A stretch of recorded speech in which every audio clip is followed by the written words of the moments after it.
Going the distance with local sports. This is the X Sports Network. More ways to save at Quick Mart. Become a Quick Club member and easily earn rewards on qualifying purchases at Quick Mart convenience stores using the Quick Club app. Available in the Apple App Store and Google Play. To save on fuel for work, use the Fuel Rewards Pro app to earn 5 cents a gallon on work fill-ups and redeem the savings for yourself. To get started, visit fuelrewards.com/pro or download the app in the Apple App Store and Google Play.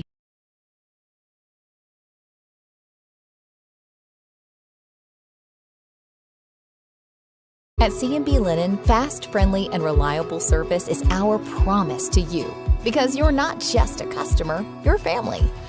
From multi-use linen to branded floor coverings and a complete range of cleaning supplies, C&B Linen is here to make sure you have everything you need. From our high-quality products to our fast, friendly, and reliable service, you'll experience the difference with C&B Linen. Because you're not just a client, you're part of our family. You'll be winning with C&B Linen. Dear God, we thank you for the countless ways you bless us each day. For smiles you place along our path. For the peace we find in creation. Help us to live in a spirit of gratitude, to see your presence surrounding us, to embrace each moment with joy. As we connect with each other, may we rise above our differences and find the blessed community you intended.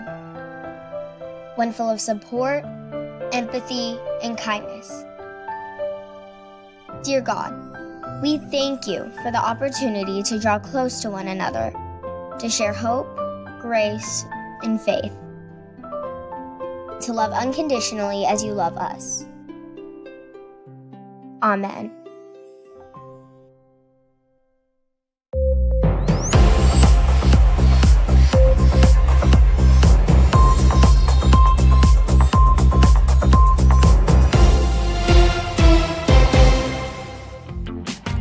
Have you ever seen those halftime scholarships where you have to nail a 40-yard field goal? Yeah, this isn't that. I didn't have to write a long essay or audition or make a half-court shot. I just had to open a Bank Independent account, use my debit card, sign up for online banking, and have a positive balance. That's it. A 20% scholarship to UNA. When Bank Independent invests in students like me, they're investing in all of us and the future of our community. Bank Independent. We're invested in your future.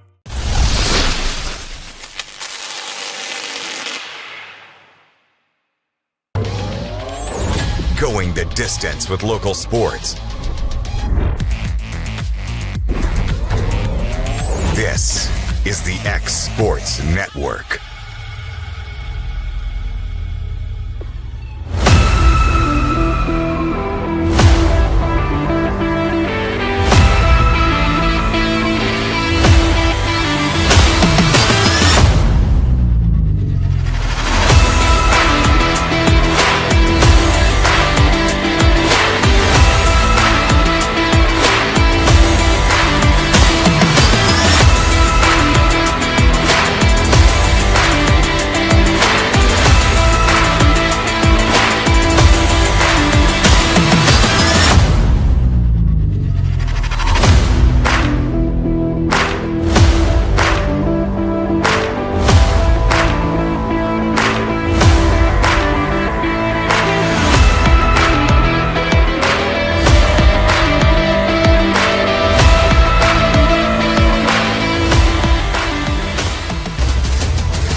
This is the X Sports Network.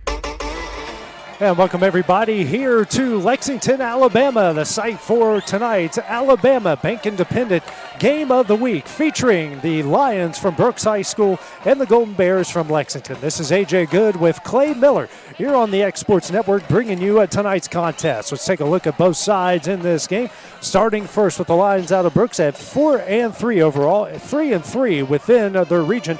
Head coach in his fourth year is Tim Bowens. The other side for the Golden Bears Bears a great start to the year, 5-2 overall, 3-1 within their region under first-year head coach Brett Mask. And Clay, coming into this game, it's certainly going to be a battle of the quarterbacks. You got Tanner Bowens on the other side for Brooks, over just under 1,100 total yards on the year, 6 total touchdowns, and Sawyer Howard on the other side for Lexington. These two guys can really get it done through the air and on the ground as well.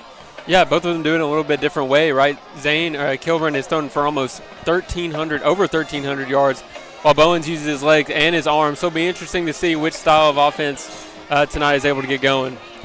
On to kick it away is Colton Bottoms, one of the best kickers in the state of Alabama, not just Lauderdale County. It's the 31st all-time meeting between the two. Brooks is 24-6 overall in the series, have won 5 in a row. Last time the Golden Bears beat the Lions, 1997, right here in Lexington, a 35-0 victory. So Brooks getting ready to kick it away. Bottoms, and back deep to return is Zane Kilburn and Jackson Cruz.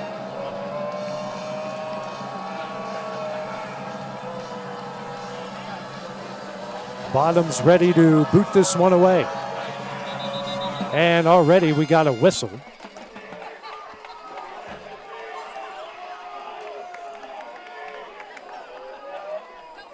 Looks like the officials we're ready right there. That's okay. Happens to everybody, I guess. Yeah.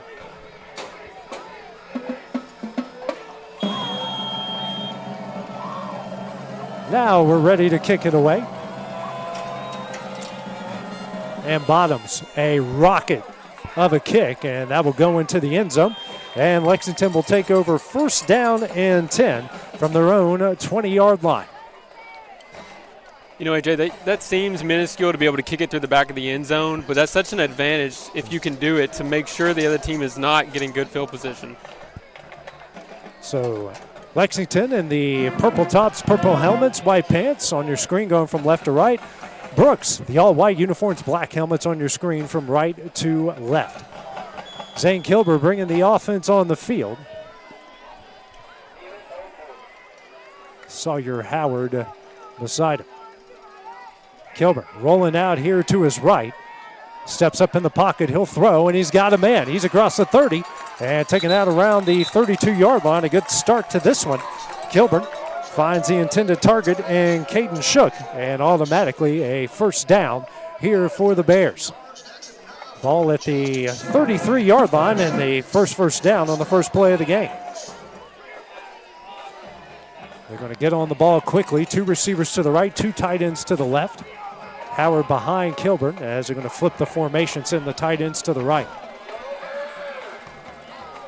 Hand off to Howard up the middle, and he maybe picks up a yard on the play. It's going to bring up second down and 9. Brooks' best tackler is Charlie Buttram, who is their middle linebacker, and you saw right there, he's active in every single play, coming right up the middle there to make that stop. Second down and 9 coming up. Ball at the Golden Bear 34-yard line. Beautiful evening here. Picture perfect all across the way. I just need to be a little bit cooler. It is the fall. Yeah. The leaves are changing. I shouldn't be wearing shorts, but no complaints. This is pretty close to ideal football weather. Kilburn now rolls out to his right, a lot of room, cuts up field, and gets brought down at about the 38-yard line. It's going to bring up about third down and 4 coming up.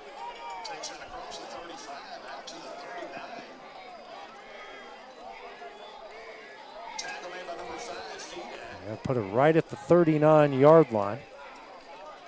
Third down and 4 coming up here for the Golden Bears. Spread formation, 2 receivers each side, and 1 Howard to the right of Kilburn. Drops back, throws over the middle, and knocked away at the last second by Brooks, and that will bring up fourth down here for the Golden Bears. A little bit of a telegraph right there by the quarterback. You can see he had his eyes up early, and that allowed the linebacker there to kind of slide into that hole. Trying to find Landon Carlock. And the punt unit will come on the field here for Lexington. And you have to imagine Lexington's goal was to get the ball, try to get some momentum early, and now that Brooks is able to get that stop, it's big for them, especially on the road. Aiden Chambers on to punt it away. Brooks Moore back deep to return. Heels on his own 30-yard line.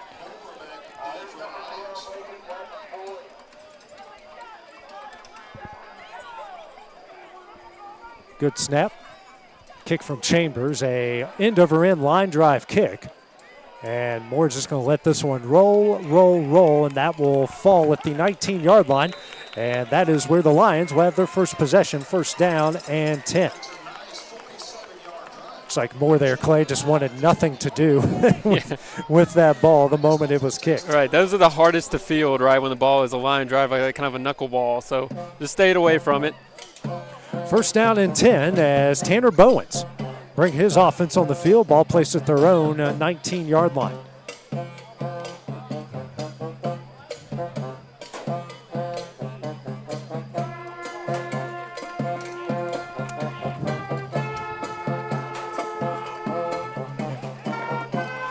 Bowens, and he's got the impressive Sumerian coffee behind him here out of the pistol. Now Bowens on the option keeper, cuts upfield across the 20, 25, 30. Still going and will go down the 36-yard line. And just like that, a Brooks first down on the first play of the game, a 17-yard pickup. Really good job right there by reading the defense. They shifted to the running back a little too much, cut that back up. Spread formation, two receivers each side. Coffee to the right of Bowens. Now Coffee goes in motion to the left. Throw it out in the flat. Coffee makes a catch, tries to cut upfield, makes a bunch of guys miss and makes something out of nothing. Gets to the 38-yard line, a 2-yard pickup, second down and 8 coming up for the Lions. Something that's going to be critical tonight, I was actually able to talk to Coach Mask, is handling this huddle up, this no-hurry huddle up offense. They were able to do that there. Bowens quickly throws to his main man. And a good hit there as making the catch is Samuel Hammer. Gets it to the 44-yard line. Third down and about 2. Third down and 1 coming up.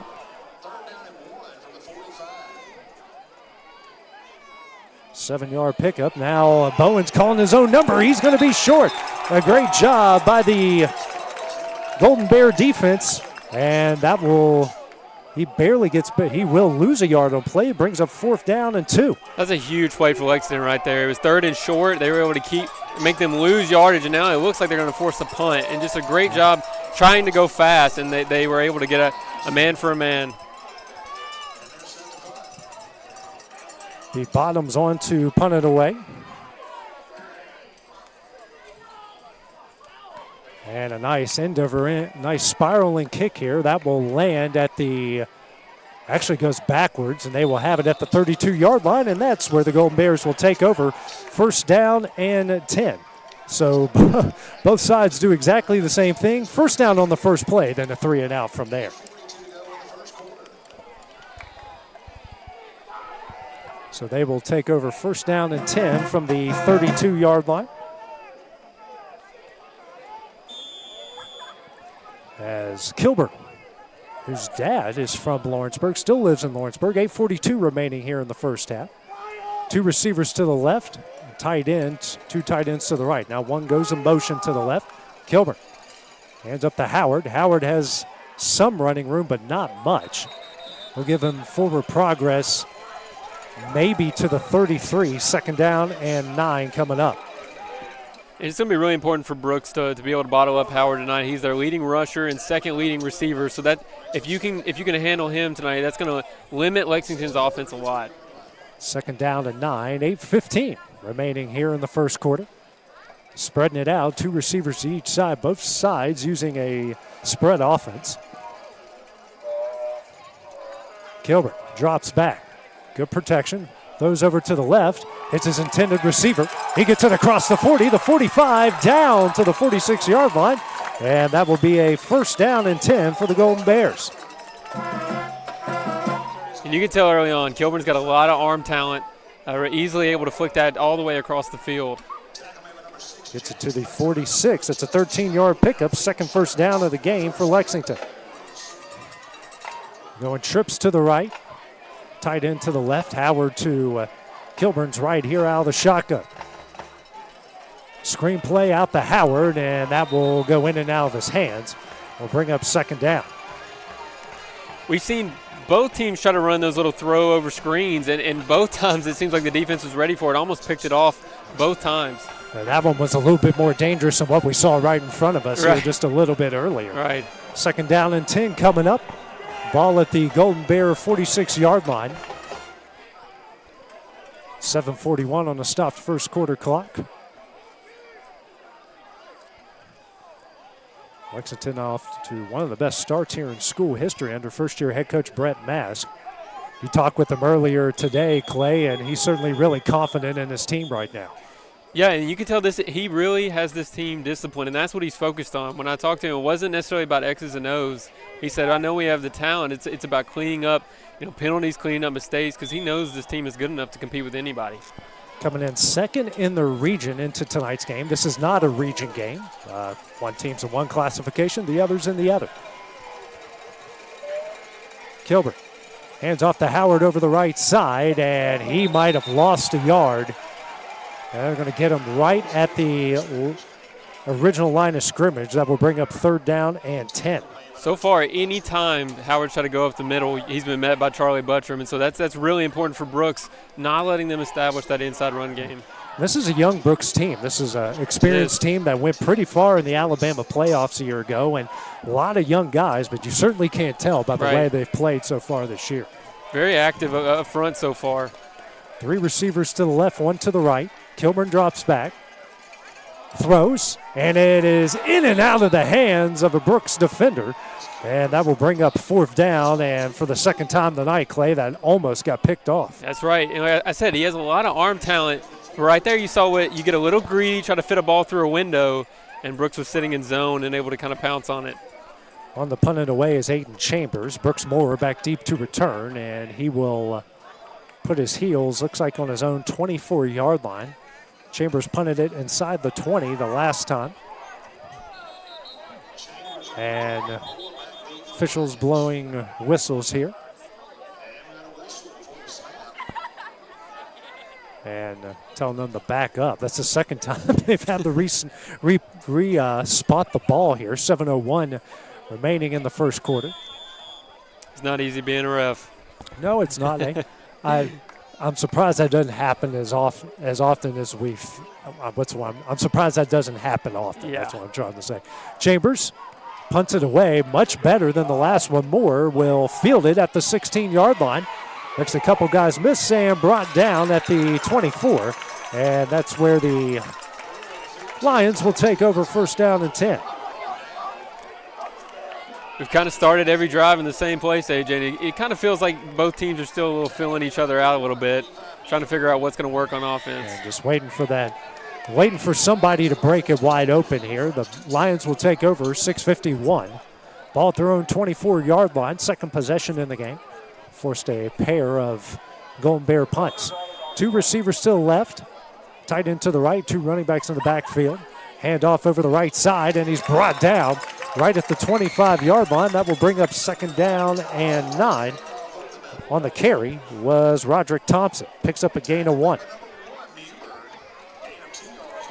Tim Bowens, a former college head coach at the Division II level. Same formation. Thompson gets he does. He's going to cut upfield and get it to the 35-yard line. That will bring up 1st down and 10 for the Lions. What makes this Brooks offense so hard to defend is they have 3 guys who all have ran for about 500 yards, and so while they don't pass the ball much, they have that variation because they have 3 different guys who can carry it. Ball at the 35 after the 10-yard pickup. Hand up, and Thompson got ahead of steam, and he's in the open field. No, that's Bowens. Bowens, the 20, the 10. You could put it on the board. Touchdown, the Lions. And Brooks, with the biggest play of the game, takes a 6-0 lead. AJ, you just mentioned about we're waiting for somebody to blow it open, and that's exactly what Bowens did there. And you see what happens when you have a lot of speed. A 65-yard touchdown run. And all he had to do was get up the middle, make 1 guy miss, and he goes to house, and an even 6 minutes remaining here in the half. In the quarter, I should say.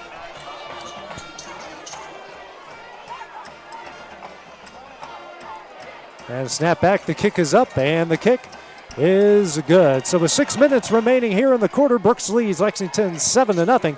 We'll have the next Golden Bear drive when we return on the X Sports Network. Well, I think Fame and Muscle Shoals music is here because we're fiercely independent. In the early days, it was hard because it was hard for banks to get their head around, we're going to give these hippies some money to go make music. We've been doing business with Bank Independent since the 70s, and to know that they've got our back, it means a lot, and it just kind of takes the stress off of doing business day to day. They've always been there, and it's always just been a phone call away. This is the X Sports Network. Tanner Bowens breaks off a 65-yard touchdown run at the bottom's extra point, and the Lions of Brooks lead the Golden Bears of Lexington 7-0, even 6 minutes remaining here in the first quarter. What an explosive play there, Clay Miller. Right when we said they needed it, they got it. That's right, and you have to imagine that's what Lexington, that's their worst fear tonight, is they have a lot of dynamic players. They cannot let them get out on the open field like that, or they're running away from them. Kick up from Bottoms. This time a line drive, and they'll let that one go in the end zone. And the Golden Bears will take over. First down and 10 from their own 20-yard line. So the Bears have had 2 possessions, 2 first downs, and 2 punts so far. What you don't want to happen is another 3 and out. They're at home tonight. You want to keep this crowd engaged, and right now it's pretty quiet in here. I know we're sitting by the band, but the fans are pretty quiet right now. Yeah, it needs something to kind of wake them up here. It's the 31st all-time meeting. Brooks has won 5 in a row dating back to 1998. Howard behind Kilburn here out of the pistol. 2 receivers to the right and 2 tight ends now flipping here to the right as well. Hand off to Howard. Goes over the right side. He's got some running room. Across the 25 down to the 27-yard line.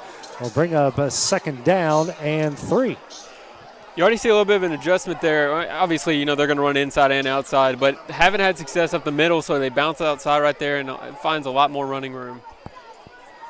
Really good first down run. And just like you said, Clay, they've been struggling running the ball, especially in between the tackles, and that's a good start to the drive. 2 receivers to the left, tight end to each side. Howard, actually 2 tight ends now going in motion to the left.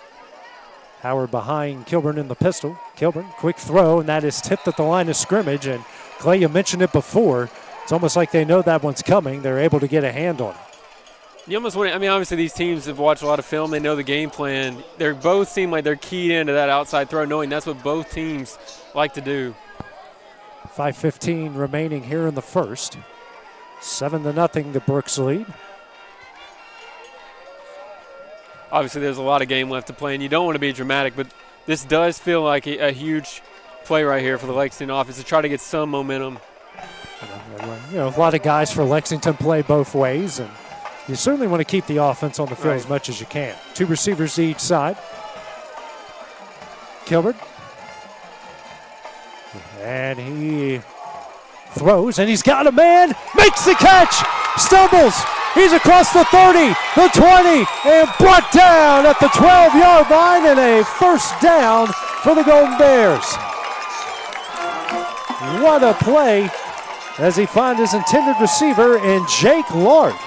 That was just an excellent job right there of Kilburn of keeping his eyes down the field. A lot of high school quarterbacks, they drop their eyes and they just take off. And something I've already noticed early, he wants to throw. He's not just going to take off, and it was able to get a big gain because he kept his eyes downfield there. Down to the 11-yard line. That's our second biggest play, 62 yards from Kilburn to Lard.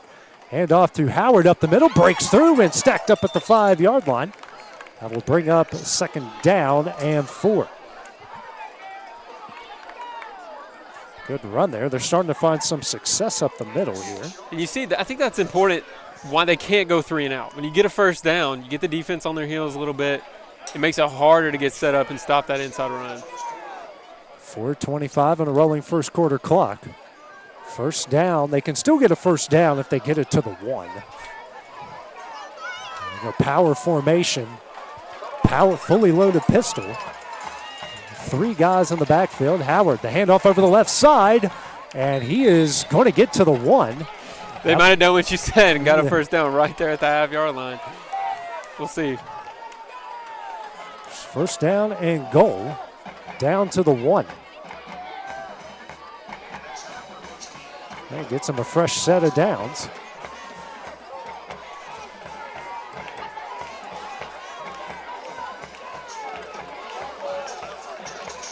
First down and goal from the 1, 3:40 remaining in the first. Tons of meat in the backfield here for the Golden Bears. 10 guys in the box for Brooks. Howard actually goes in motion to the right. Kilburn going to call his own number and will push into the end zone for a Golden Bear touchdown. So just like that, Lexington answers in a big way. Now they're an extra point away from tying it up. Really good drive right there by the Bears. They needed it. They needed to keep this game close early. Like we said, get the crowd back engaged, and certainly that's what that touchdown will do. Confetti flying everywhere. We got the Golden Bear cheerleaders right in front of us. And what I use to carry all of my equipment is down there too, so I'm sure I'm going to have a bag load of confetti in it. Nothing wrong with that. My kids will play with it. There you go. Snap is back, the kick is up, and the kick is good. Tied at 7, 3:25 remaining here in the first quarter. Have the next Brooks drive when we return. That is next on the X Sports Network.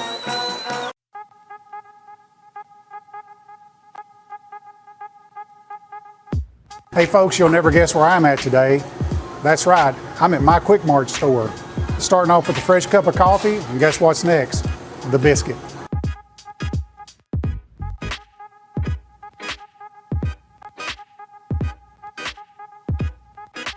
That was quick and easy, and I'm ready to start my day. Head on over to your favorite Quick Mart store and start your day out right.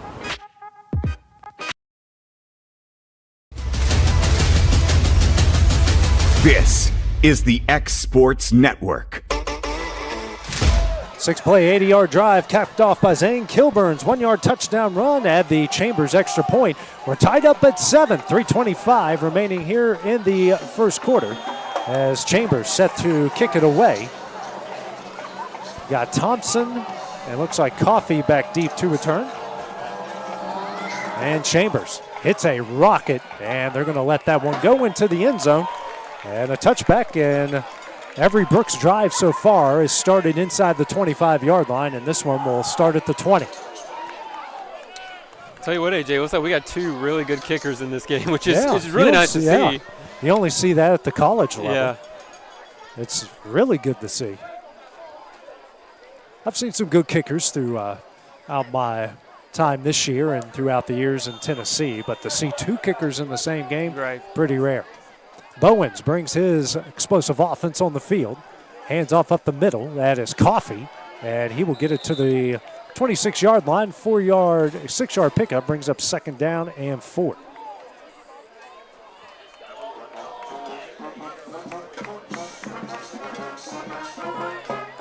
Flipping the formation a bit. Still got two running backs in the backfield, splitting Bowens.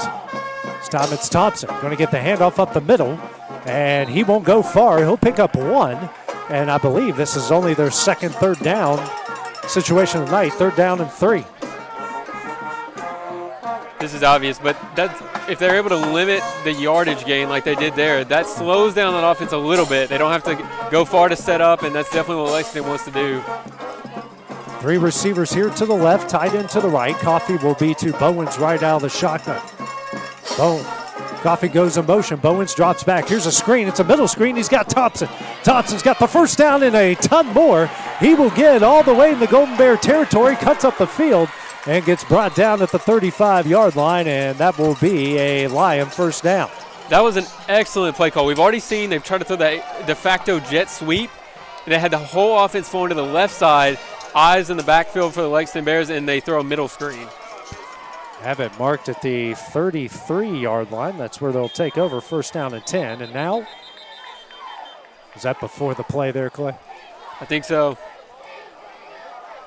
Not really sure what they're calling here. Legal substitution, and that will be against Lexington, so I'll make it first down and 5. And I think that there goes to show what one of Coach Matt's keys to the game were, that pace that the offense goes with. Probably have any time to substitute. It looks like they called him there. You can tell we're in Alabama. This is 2:11 left in the first, and that's just our first penalty. I'm not used to that. And a handoff. Oh, a pitch out the Coffee. He's going to make a guy miss. And he will get it to the 25, maybe the 24. 3-yard pickup, 2nd down and 2 coming up. And you see how dangerous this Brooks offense is because it seems like, AJ, every play, a different player is touching the ball. And still going. He will get enough for the 1st down to the 17-yard line. Coffee on the carry. And this team just going lightning fast here on the 8-yard pickup. 1st down and 10. 3 receivers to the left, tight end to the right. Ball at the, looks like the 16-yard line. Bowens going to call his own number over the right side. And we'll get it to the 11, a 5-yard pickup. 2nd down and 5 coming up.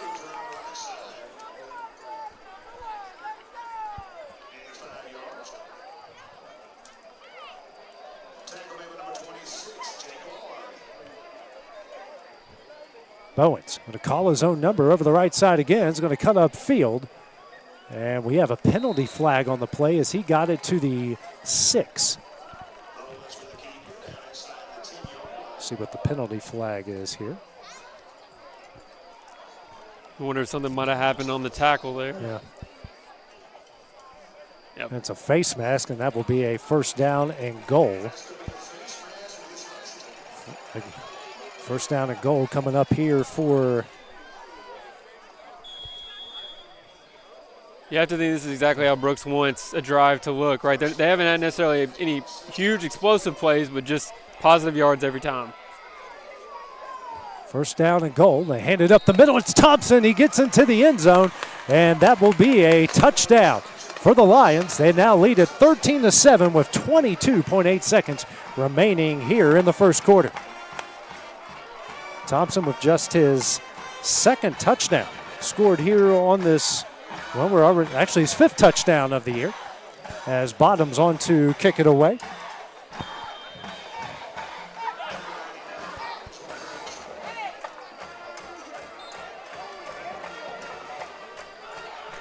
And the kick is good. 22.8 seconds remaining. The Lions lead the Bears here 14-7. We'll have the next Golden Bear drive. We return on the X Sports Network. So it's been a pretty amazing journey with the Orion Amphitheater. The design was ambitious. It's pretty incredible, the caliber of artists that we've had through these doors. Bank Independent has been such a great partner because not only are they taking the stress of the finances off of our plate, but they're investing in us as we're investing in them. And I think that is a strong partnership. Obviously, they've done a fantastic job, and the spirit of what Bank Independent does is right there in the name. This is the X Sports Network. A play 80-yard drive capped off by Ronerick Thompson's 5th touchdown of the season, a 2-yard touchdown run, and Brooks leads Lexington 14-7. 22.8 seconds remaining here in the first quarter. Bottoms on to kick it away.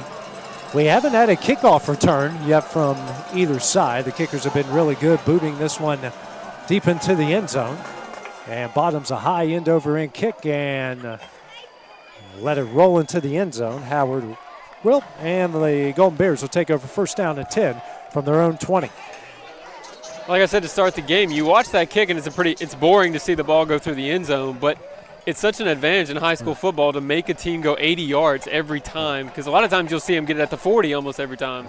I was talking with Coach Bowens at the beginning of the season, and I asked him, what's the strength of your team? I was surprised when he said it's going to be his kicker, and it is.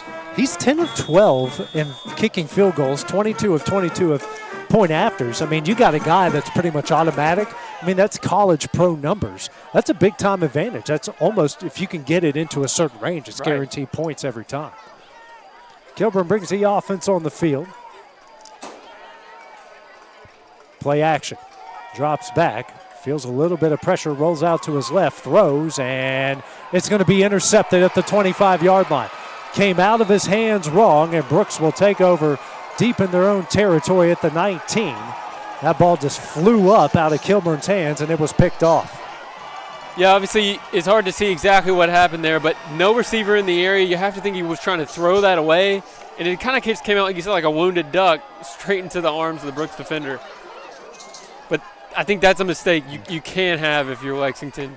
Your defense had just had a long drive, and now Brooks is right back on the field. Ford with the interception. 11 and a half seconds remaining here in the first.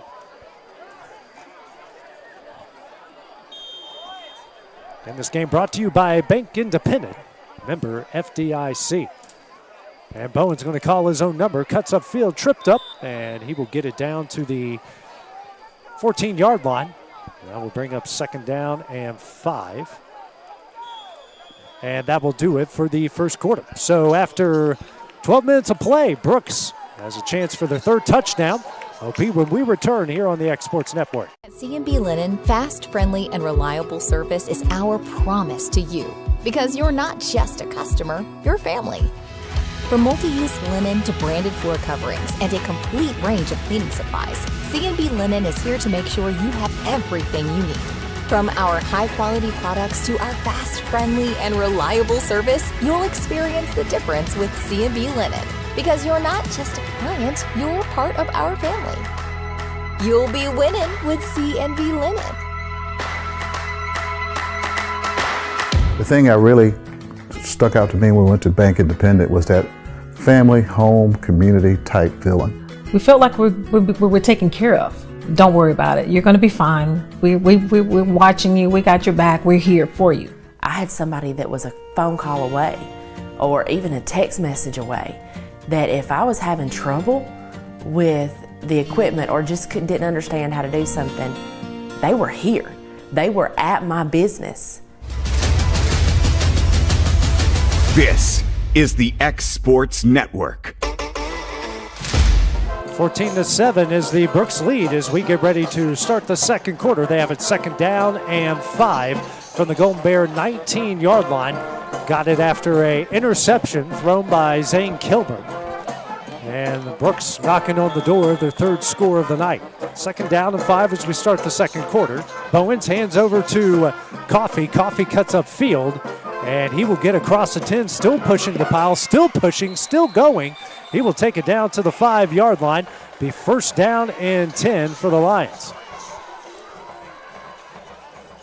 1st down and goal, for the Lions from the 5. 9-yard pickup, and they are knocking on the door of another score. They're going to go quickly. Thompson met in the hole, and he will do enough just to get it to the 3-yard line. 2nd down and goal from the 3. Really good tackle right there. It was a one-on-one matchup, and you got to stick them. You got to make sure they can't get into open space. Irresistible force against the immovable object there. Bowens calls his own name on the option, and that wasn't going anywhere. I actually got pretty close, my bad. He got the ball to the 1-yard line, 3rd down and 1. You can tell I'm legally blind without my contacts, can't you? It did look weird because he swept it outside, but... And he got hit the moment he turned, right. So I'm glad I'm not the only one that thought that. 3rd down and goal from the 1. Heavy package coming in for the Lions. 10:50 remaining here in the second quarter. And the handoff goes up the middle, and he is into the end zone for a Brooks touchdown. Interesting right there. The quarterback actually was out of the play, and they brought in the middle linebacker to take a direct snap. And that's Charlie Buttram. You've called his name a lot on defense, and he's going to pick up the touchdown. The Lions now lead it 20-7, 10:41 remaining here in the half. That just feels like a huge turning point in this game because they were kind of going blow for blow, and Lexington essentially handed Brooks a touchdown. Snap back, the kick is up, and the kick is good. 10:41 remaining, the Lions lead at 21-7. We'll have the next Golden Bear Drive when we return here on the X Sports Network. At C&B Linen, fast, friendly, and reliable service is our promise to you. Because you're not just a customer, you're family. From multi-use linen to branded floor coverings and a complete range of cleaning supplies, C&B Linen is here to make sure you have everything you need. From our high-quality products to our fast, friendly, and reliable service, you'll experience the difference with C&B Linen. Because you're not just a client, you're part of our family. You'll be winning with C&B Linen.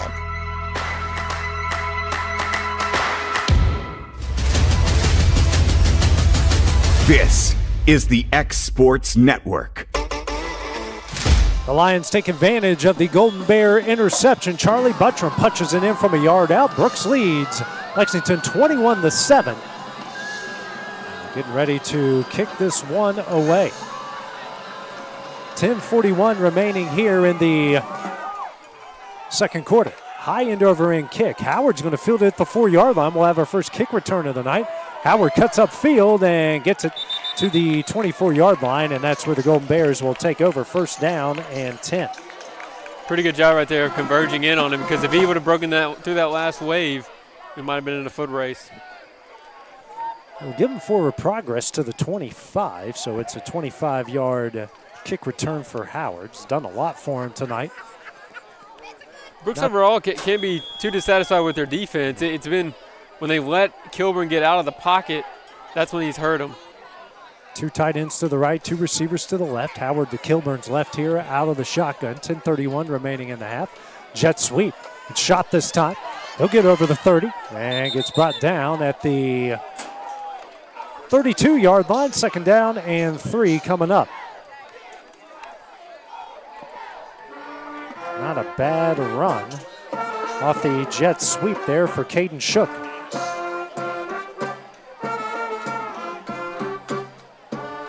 Actually, let's say got it to the 33, so it'll be second down and 2.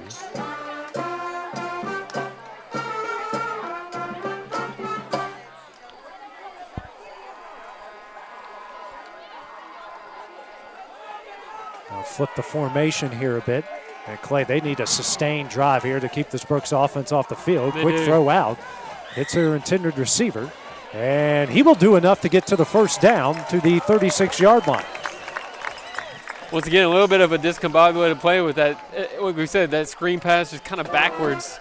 But a really good job after the catch there. Carlock making the play. First down and 10 for the Golden Bears from their own 36.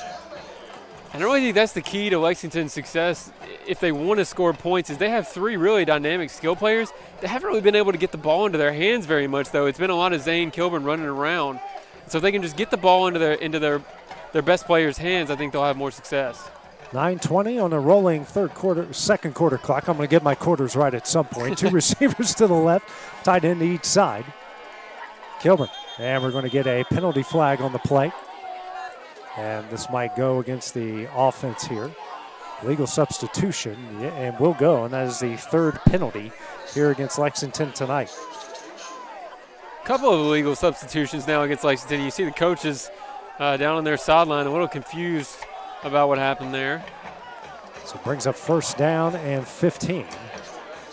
Not want to do it's those, I've always said it, Clay, it's the little penalties, those 5-yarders that can be an absolute killer, as Lexington is going to call their first timeout here of the first half. We will take it with them here on the X Sports Network. When we knew that we needed a commercial space, we knew we wanted to keep all of our business with Bank Independent. Everything else had been so wonderful that we felt like there was no need to shop around.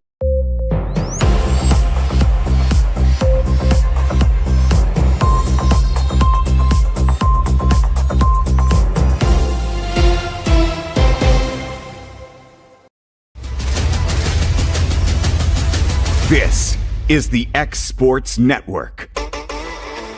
So Lexington forced to call their first timeout here of the first half with 9:10 remaining in the second quarter. They have a first down and 15. Head coach Brett Mask is not happy about the illegal substitution call against his. He's really not happy about the legal substitution call, as his team has a first down and 15. It was very odd because they waited till the ball was snapped to call the illegal substitution. Yeah. And I think he's wondering why they didn't let them know beforehand. Right. So they have a first down and 15. 3 penalties for 14 yards. That's not a lot, but when you just get a first down and then you move backwards. But good thing is, at least that wasn't on second down. It's on first down. You got a little bit of a ways to make up for it here. 9:10 remaining here in the first half.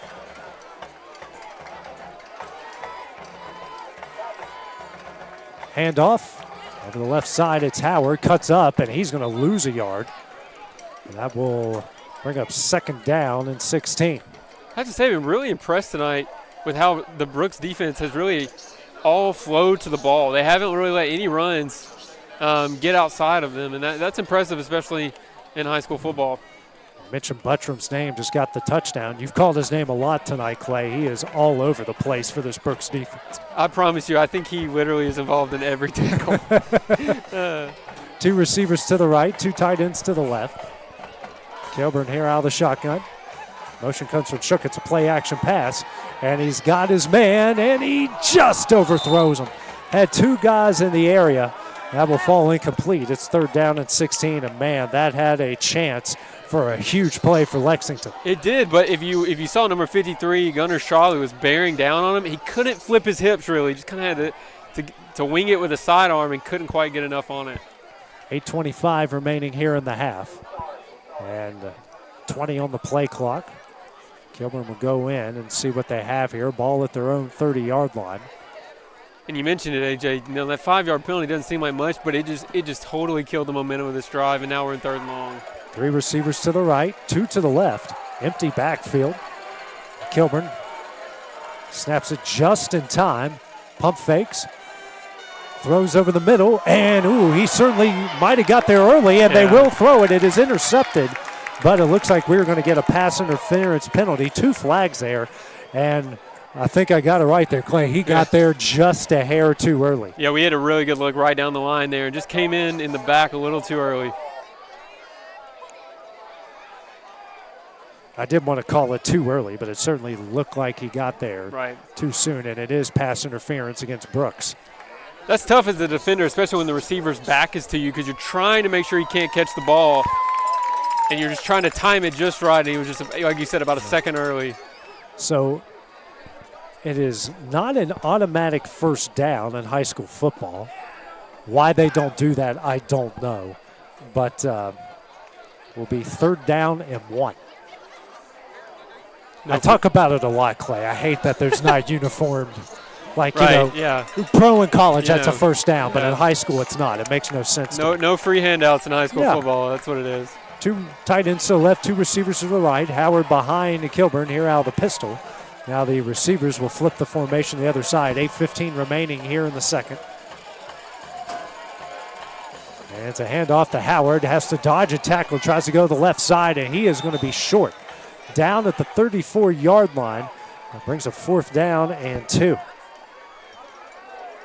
A great job again by this Lion defense. Actually lost a couple. They got him down at the 43. Now it's going to force them to make a decision here in their own territory, and it looks like they're going to go for it on 4th down. So this is huge play if Lexington wants to stay in this game early in the first half. They're going to go to this power formation. They had success with it on their touchdown drive. Buttram and company look like they're about to blitz there.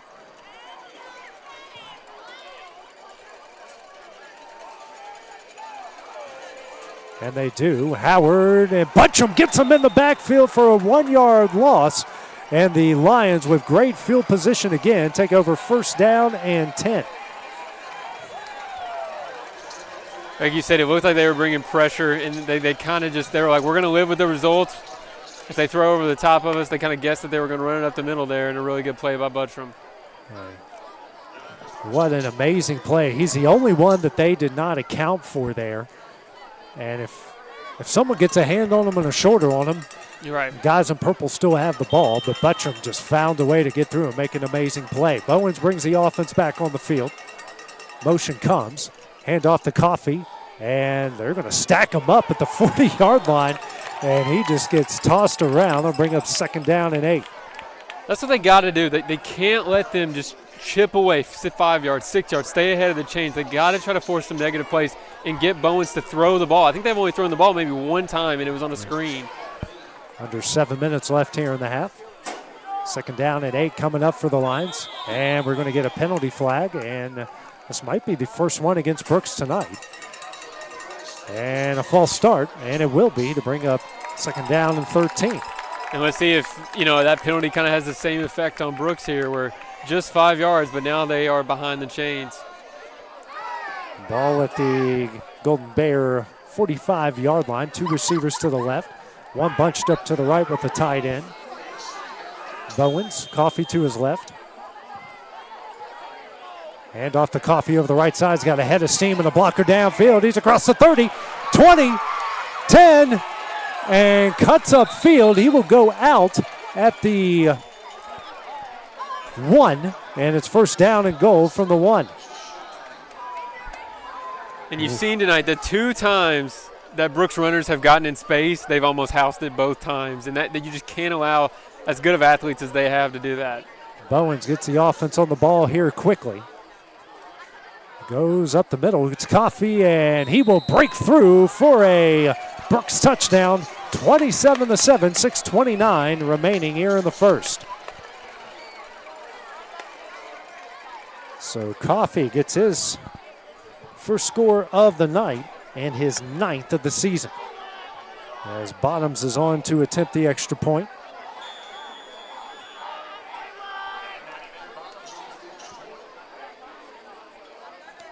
Snap is back, the kick is up, and the kick is good. 6:29 remaining here in the half as Brooks leads Lexington 28-7. We will have the next drive for the Golden Bears when we return on the X Sports Network. Have you ever seen those halftime scholarships where you have to nail a 40-yard field goal? Yeah, this isn't that. I didn't have to write a long essay or audition or make a half-court shot. I just had to open a Bank Independent account, use my debit card, sign up for online banking, and have a positive balance. That's it. A 20% scholarship to UNA. When Bank Independent invests in students like me, they're investing in all of us and the future of our community. Bank Independent. We're invested in your future.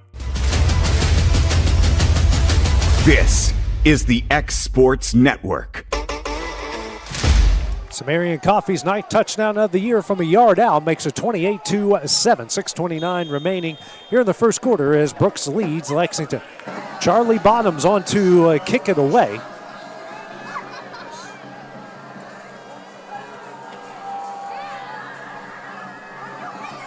It's a high kick, and Howard and company literally watch it go out of the back of the end zone. And the Golden Bears will take over first down and 10 from their own 20-yard line. The Bears had something going on their last drive before they turned it over on downs at their own 42. It feels like both teams have kind of been going back and forth, but then you look at the scoreboard, it's 28-7. Lexington just had a couple of miscues that have allowed Brooks to capitalize, and their defense has not been able to keep them out of the end zone. Lexington has 120 yards of total offense, while Brooks has 236. 2 receivers to the left, 2 tight ends to the right. Carlock goes in motion to the right. Howard to Kilburn's left out of the shotgun. And a nice throw here from Kilburn. Finds his man, and he will get it. Still on his feet, still going. He wasn't down. He's across the 40, 50, 40, 30. And he is brought down around the 25-yard line. What a play by Lexington. It was hard to tell, AJ, if he was down, but Brooks certainly thought he was because he kind of just popped up. Ref didn't blow the whistle, and they all realized he needed to keep going. He will take it to the Lion 21-yard line. He landed on top of the defender, right, and everyone gave up except for him. That is a 59-yard play. That is their second biggest gain of the night. The other one was a pass play as well. I was actually going to mention, I think that was Will White who had that catch. He came in with 555 yards and 5 touchdowns. That might have been his first catch. So really important to get him going. Kilburn hands over to Howard, and he is stacked up. Guess who? It's Buttram in the backfield. Howard gets his helmet knocked off as he lost a yard to the 22, but that might be a hit to the head there. It looked like we had a little bit of unnecessary roughness going on over here.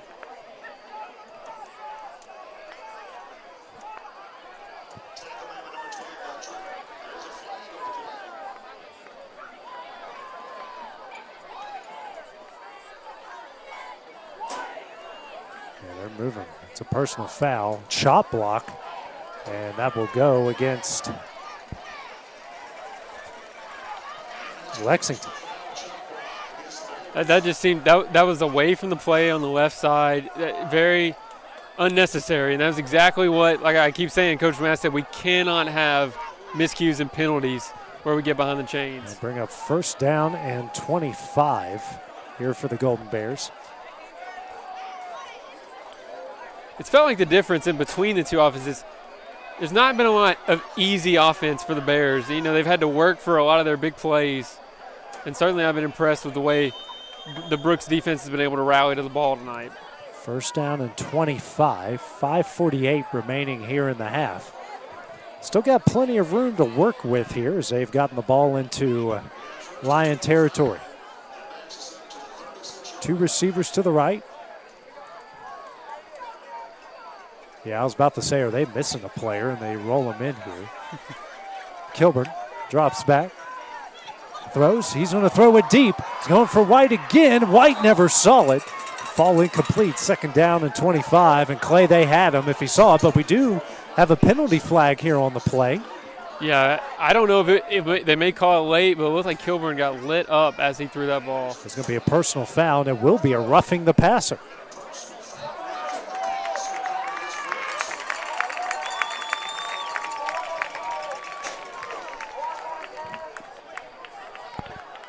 That's not at all what they want there.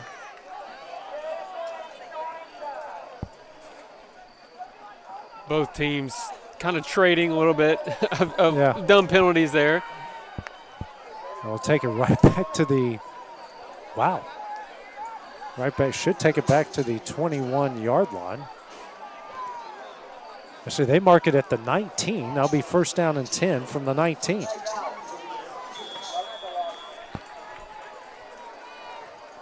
First down and 10. That will, given a fresh set of downs.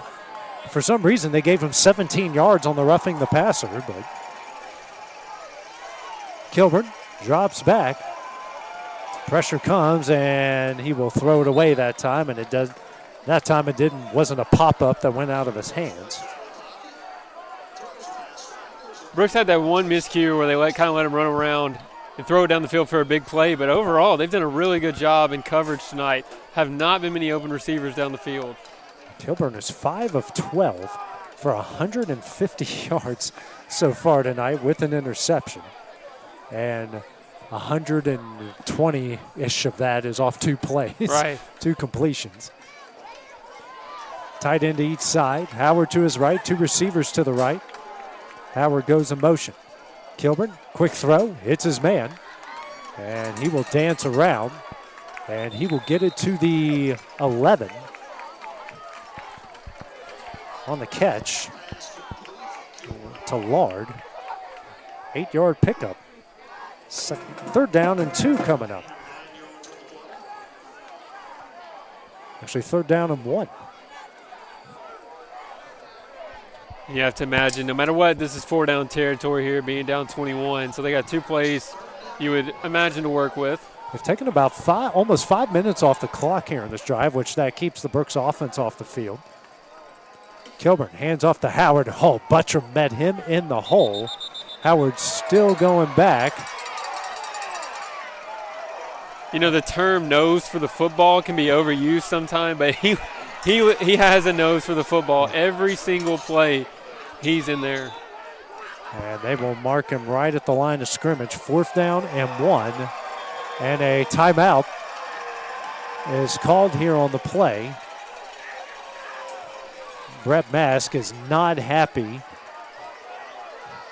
with the white hat here on the play. 4th down and 1, 4:34 as they've just called their second timeout. And he is red hot here, Clay, and it might be for what happened there at the end. That's always a tough play. You know, obviously it's 3rd and 1. They want to make sure there's no, you know, he was still getting held up.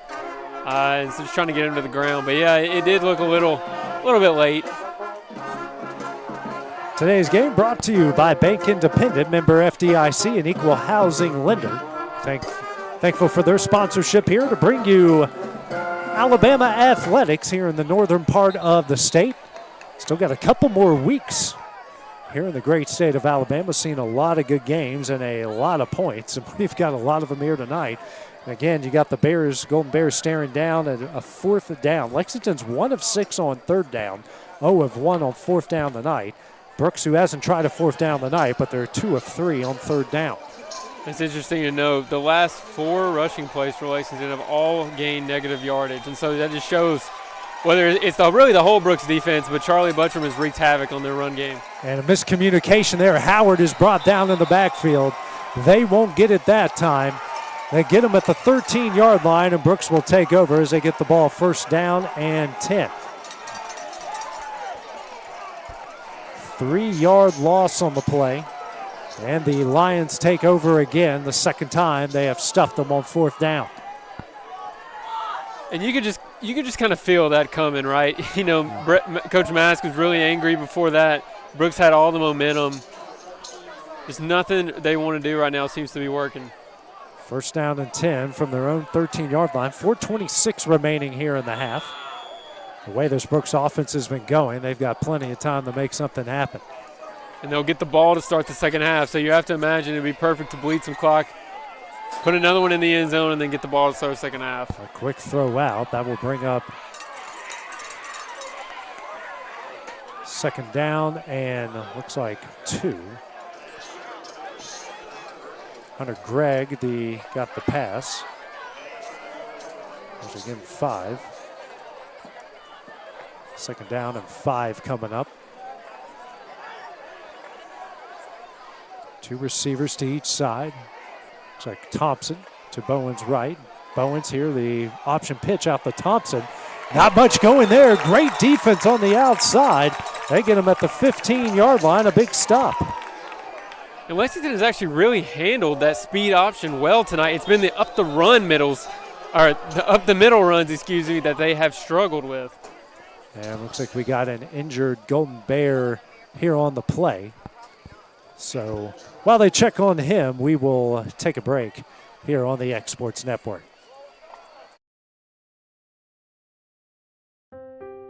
Dear God, we thank you for the countless ways you bless us each day.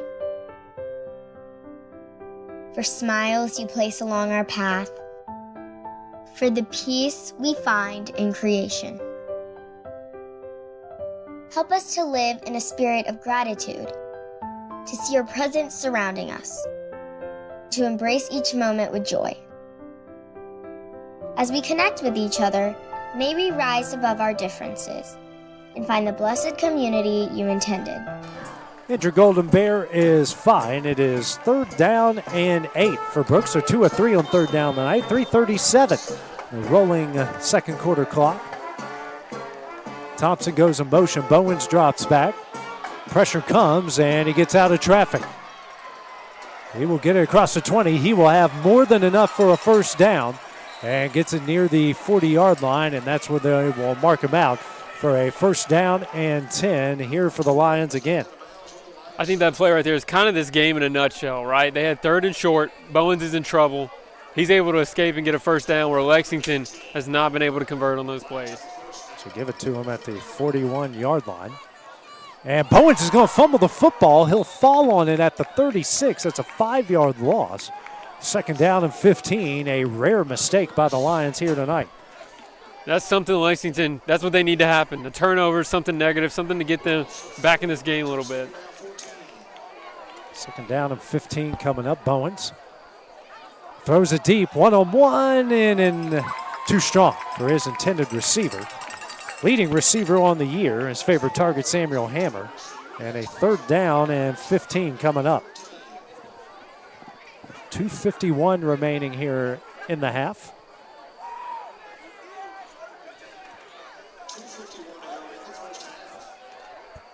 And this is a play right now if you're Lexington. You got to find a way to get off the field. You got to watch the quarterback's legs here. 2 receivers to each side. Thompson behind Bowens here out of the pistol. And we're going to get a penalty flag and might have gotten another false start. And we do. So third down and 20, just a second penalty against Brooks. We'll take him back to the 31. So a missed snap, or a missed handoff, a incompletion, and now a penalty is made at third down and 20, 2:49 remaining in the half.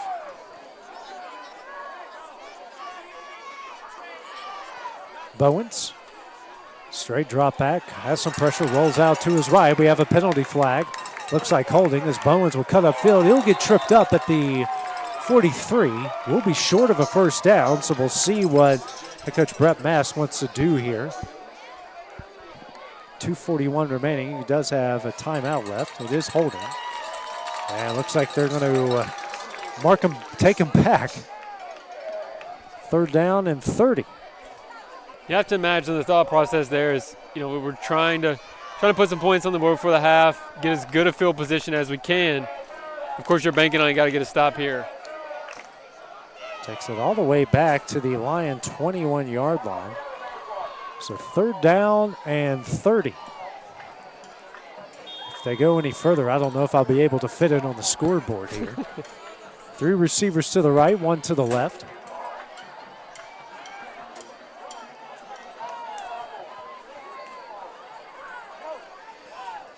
Bowens, a handoff to Thompson. He has got a ton of running room and a ton. He gets it back to the 41-yard line. He picked up 20, but that will bring up 4th down and 10. He thought he got a first down there. He got up and pointed and realized it was the first set of chains. So it should have been a first down. Yeah. We'll give him that much. 20-yard pickup, but do we have another penalty? Looks like another penalty over there on the left side. We talked about how this was a clean game early on, not so much anymore. Head coach Tim Bowens is not happy with his team. I think they called a timeout. And this block in the back against Brooks. They're going to, it's going to be a 3rd down and 40. So, I've never seen anything quite like this before. They might be in the end zone pretty soon.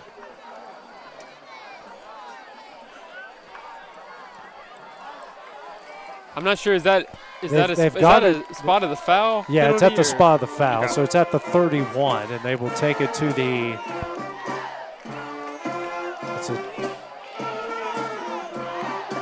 So it's just going to be 3rd down and 30 again.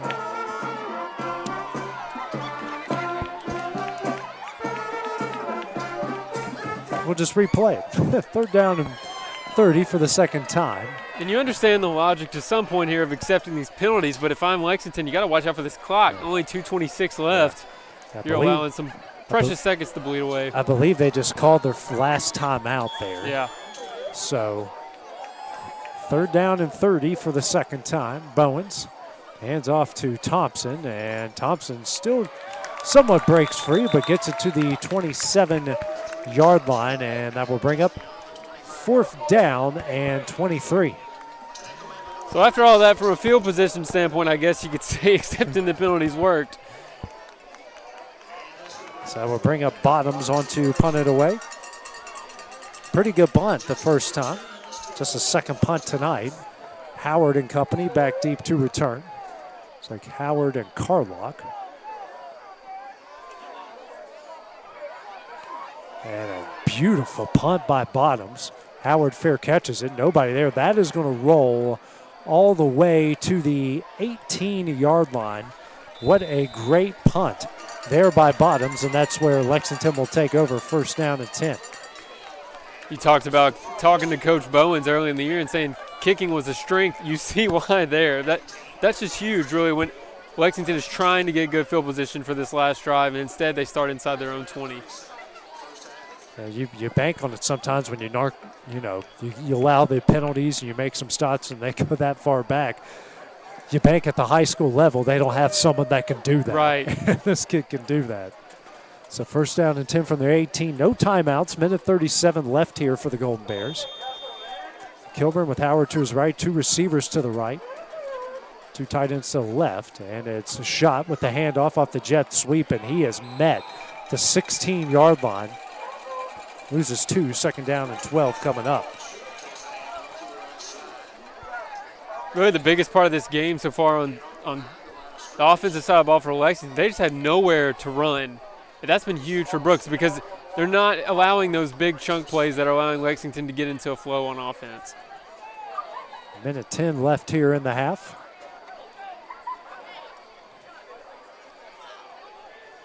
Two receivers to the left, one to the right. Actually, three receivers to the left. Kilburn drops back, rolls out to his left, and no one really moving. He's still going. Finally gets a pancake block. Kilburn still rolling around, looking for somebody. Throws over the middle of the field. Has Howard. Howard makes one guy miss and dives down to the 22-yard line. And the clock is still rolling as that one milked a ton of clock. Right. You know, it looks impressive what he did, but Brooks will take that all day. They kept him in contain. They kept the receivers in contain. They gained maybe 4 yards. 3rd down and 6 coming up. This is where Lexington walking over to the sideline almost every time. There's no ability to score in a 2-minute situation. They needed something on 1st down. They Right. just didn't get it there. Kilburn, 10 seconds left, gets a snap. Throws over the middle, in and out of the hands of his intended receiver. And that will bring up 4th down.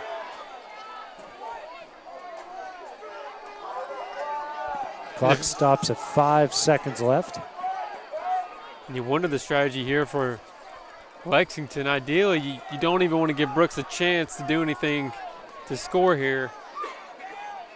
And they're going to keep the offense on the field. You almost wonder if this is a run. Just run the clock out. Yeah. Make sure Brooks doesn't get a chance to get the ball back.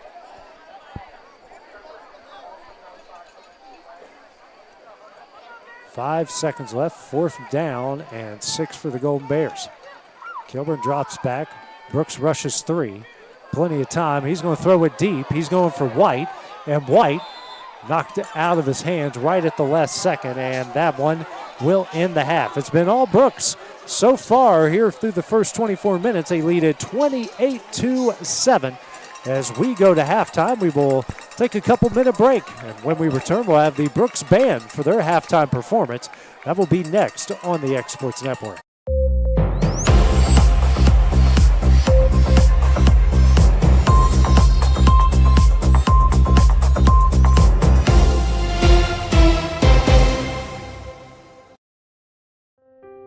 Dear God, we thank you for the countless ways you bless us each day. For smiles you place along our path. For the peace we find in creation. Help us to live in a spirit of gratitude, to see your presence surrounding us, to embrace each moment with joy. As we connect with each other, may we rise above our differences and find the blessed community you intended, one full of support, empathy, and kindness. Dear God, we thank you for the opportunity to draw close to one another, to share hope, grace, and faith, to love unconditionally as you love us. Amen.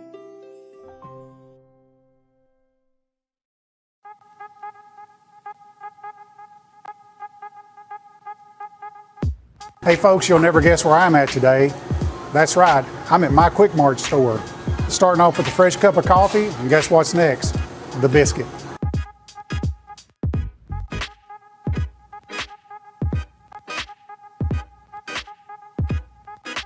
That was quick and easy, and I'm ready to start my day. Head on over to your favorite Quick Mart store and start your day out right. Have you ever seen those halftime scholarships where you have to nail a 40-yard field goal? Yeah, this isn't that.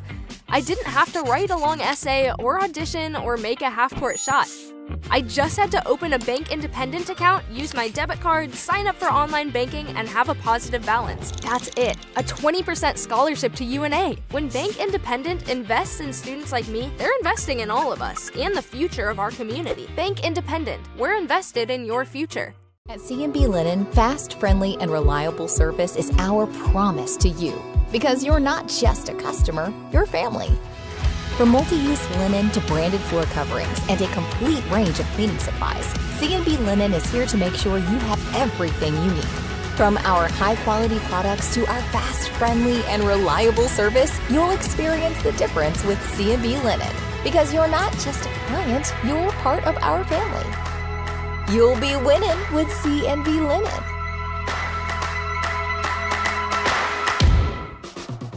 Well, I think fame and Muscle Shoals music is here because we're fiercely independent. And in the early days, it was hard because it was hard for banks to get their head around, we're going to give these hippies some money to go make music. We've been doing business with Bank Independent since the 70s, and to know that they've got our back, it means a lot, and it just kind of takes the stress off of doing business day to day. They've always been there, and it's always just been a phone call away. So it's been a pretty amazing journey with the Orion Amphitheater. The design was ambitious. It's pretty incredible, the caliber of artists that we've had through these doors. Bank Independent has been such a great partner because not only are they taking the stress of the finances off of our plate, but they're investing in us as we're investing in them. And I think that is a strong partnership. Obviously, they've done a fantastic job, and the spirit of what Bank Independent does is right there in the name. In 1947, a group of farmers in North Alabama started a bank because they believed a local bank investing in local people is the key to making a positive difference in the community. Locally owned and operated, Bank Independent is committed to investing in our local community. This is the X Sports Network.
Looking to buy or sell in Lawrence County, Tennessee? At Corbin & Company Realty, we know this place because we live here too. We are locally owned and deeply rooted. We treat you like a neighbor because you are one. Whether you're looking to secure your first home or forever home, trust the team that does local best.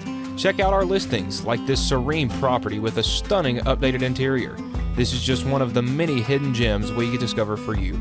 Call Corbin & Company Realty today at 931-964-2222. Welcome to my newest listing. Let's go! Let me show you 4 keys to the game to get this win.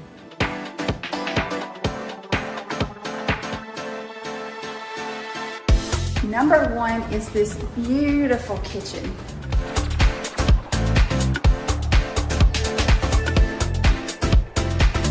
The second key to the game is this primary suite with its own sunroom with a double vanity and large bathroom.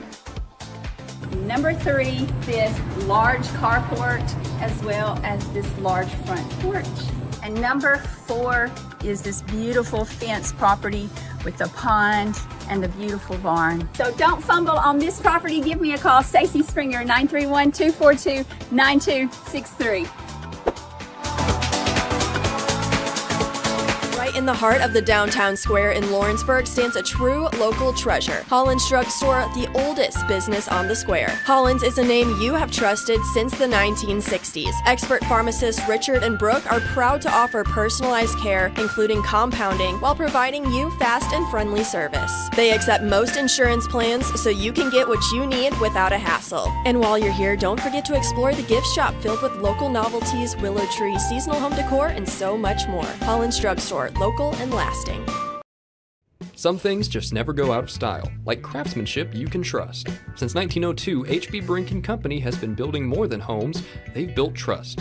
Locally owned and operated in Lawrence County, Tennessee for over a century, spanning 3 generations, extending their craft to surrounding counties, providing lumber, millwork, tools, and materials that stand the test of time. From custom homes to weekend DIY projects, if you need it, they've got it. Stop by 134 Depot Street in Lawrenceburg or give them a call today. Mac Brown has been providing photographic services for 55 years. During that time, Mac Brown photographers have photographed children, seniors, weddings, schools, musicians, and commercial businesses. The studio takes great pride in producing quality photographs and services for its many clients. While the studio has adapted as times have changed, their goal of providing excellent photography has remained constant. For more information or to schedule an appointment, visit their website at macbrownphoto.com or give them a call at 931-762-4263. Let the professionals at Mac Brown Photography turn your memories into treasures. Let me tell you about a place that has it all. For your home, bedroom, kitchen, lawn, and more. It's a home-owned and home-operated business that's been around for over 70 years, so you know they're doing something right. At Swap & Shop Center in Lawrenceburg, you'll find top name brands for every room of your house, and top brands for the outside too. Looking for appliances, televisions, couches, safes, bedding, mowers, and well, the list goes on. So make the drive today to 824 North Military Avenue in Lawrenceburg and be treated right. You know, Storing Lee Furniture is not just some huge chain store. But we do have a 144,000 square foot showroom right here in Leoma, Tennessee. The Story family has worked together in the business now for 55 years. And a familiar face is here to help you with whatever you need. That's what being a part of the community right here in the Tennessee Valley means. And if you have an issue, we're right here to take care of it. And don't forget free delivery. We invite you to come see us. We're Story and Lee Furniture. Have you ever seen those halftime scholarships where you have to nail a 40-yard field goal? Yeah, this isn't that. I didn't have to write a long essay or audition or make a half-court shot. I just had to open a Bank Independent account, use my debit card, sign up for online banking, and have a positive balance. That's it. A 20% scholarship to UNA. When Bank Independent invests in students like me, they're investing in all of us and the future of our community. Bank Independent. We're invested in your future. Well, I think Fame and Muscle Shoals music is here because we're fiercely independent.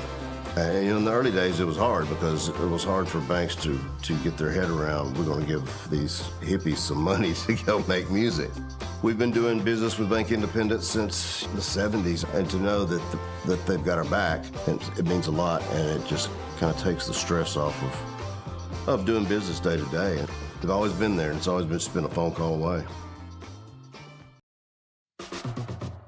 So it's been a pretty amazing journey with the Orion Amphitheater. The design was ambitious. It's pretty incredible, the caliber of artists that we've had through these doors. Bank Independent has been such a great partner because not only are they taking the stress of the finances off of our plate, but they're investing in us as we're investing in them. And I think that is a strong partnership. Obviously, they've done a fantastic job, and the spirit of what Bank Independent does is right there in the name.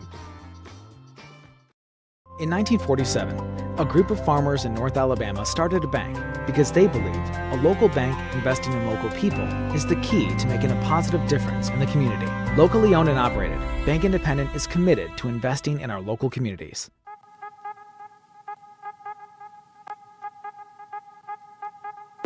Hey folks, you'll never guess where I'm at today. That's right, I'm at my Quick Mart store. Starting off with a fresh cup of coffee, and guess what's next? The biscuit.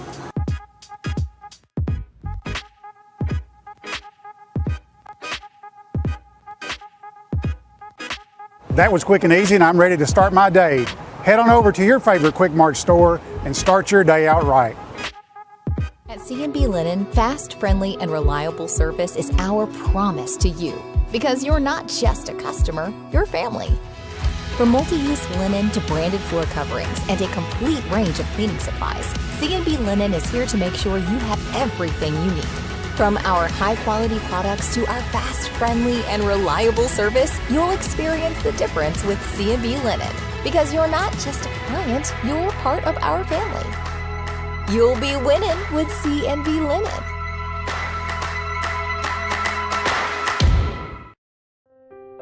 Dear God, we thank you for the countless ways you bless us each day. For smiles you place along our path. For the peace we find in creation. Help us to live in a spirit of gratitude, to see your presence surrounding us, to embrace each moment with joy. As we connect with each other, may we rise above our differences and find the blessed community you intended, one full of support, empathy, and kindness. Dear God, we thank you for the opportunity to draw close to one another, to share hope, grace, and faith, to love unconditionally as you love us. Amen.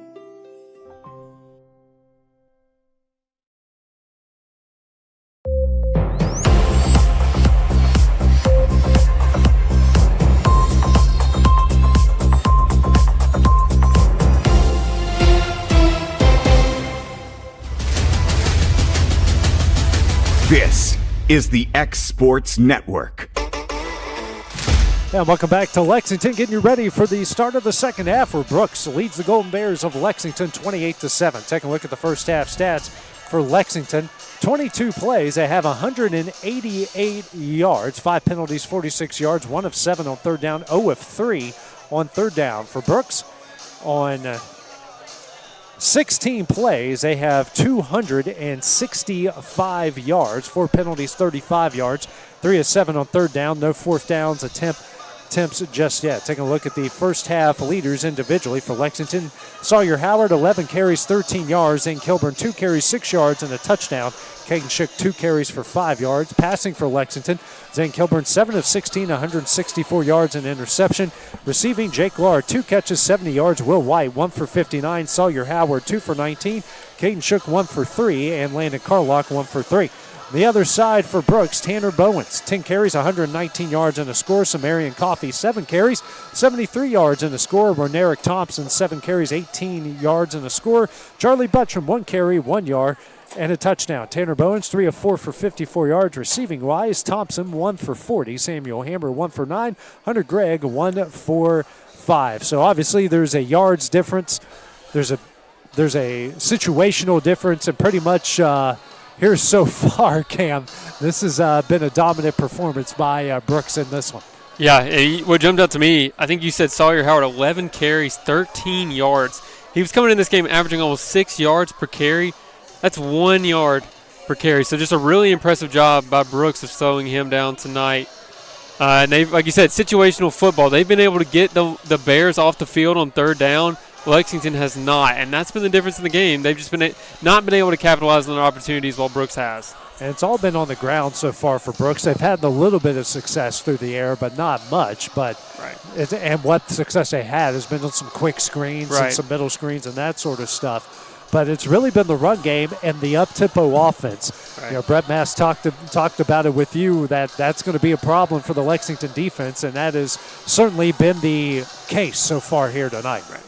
In theory, the Brooks offense, is not complicated. Stop the run, make them throw. They're not as comfortable doing that. But it's easier said than done when they have, especially a team that seems on the outside a little bit of superior athletically, and they have not been able to bring a lot of their ball carriers to the ground. And one thing they haven't done tonight, Clay, for Lexington is get any sort of a stop. You can certainly say that even though they got a stop on the first drive, but the last drive that Brooks have, you can certainly make the case that Brooks hurt themselves more than Lexington stopped them on that last drive. Right. They got to do more of that, though, on that last drive. You know, Brooks did shoot themselves in the foot, but we talked about in the first half, this 5 yards a carry, that's what Brooks wants. They want the clock to keep going. They want to wear down that defense, keeps the offense off the field. In the second half, up 21, that's exactly what they're going to look to do on this first drive. Yeah, they are. It looks like they're at about almost just over 8 yards a carry so far there in the first half. 25 carries, 211 yards. Trying to do the quick math, which being from West Virginia is not my strong suit. So, yeah, a little bit over 8. I think that's pretty good. Pretty close, yeah, not bad. I did go to a blue ribbon school. That's at least what they painted on the hallways. I don't know what that means, but, you know, it makes you sound important at that point. So Brooks will get the ball to start things off. Lexington had it to start off the game. Brooks will get it to start off the second half. Being at home, you know, I don't think this game is out of reach yet for Lexington. Still time to get the crowd back into it, but you got to get a stop to start this half. You cannot let Brooks continue to just go right down the field. You know, Lexington had 7 possessions in that first half. If they can get 7 possessions here and score on most of them, they're not out of this by any shape of the imagination. Right. And how many 3rd and 2s, 3rd and 3s did they not convert? And that's been the killer. Chambers on to kick it away, back deep to return. That looks like Max Jackson. Check that. That is Max Fedak. Trading one Max for another Max. Chambers with the kick, high end over end kick. And that will be fielded at the 5-yard line. And he gets tripped up at around the 20. That was Campbell. Gets it to the 21. They'll take over first down and 10, a 16-yard pickup. That's where Bowen's in the offense, and no matter where they've started, this has been a dangerous offense here for the Lions so far. Up 28-7, 11:55 remaining here in the third quarter. 2 running backs in the backfield, hand off to Coffey over the left side, and brought down near the 25 4-yard pickup, 2nd down and 6 coming up. Really big play right here for Lexington. Don't want to let them get in 3rd and short or obviously worse, a big gain. 2nd down and 6. Bowens weaving in and out of traffic, stacked up at the 31.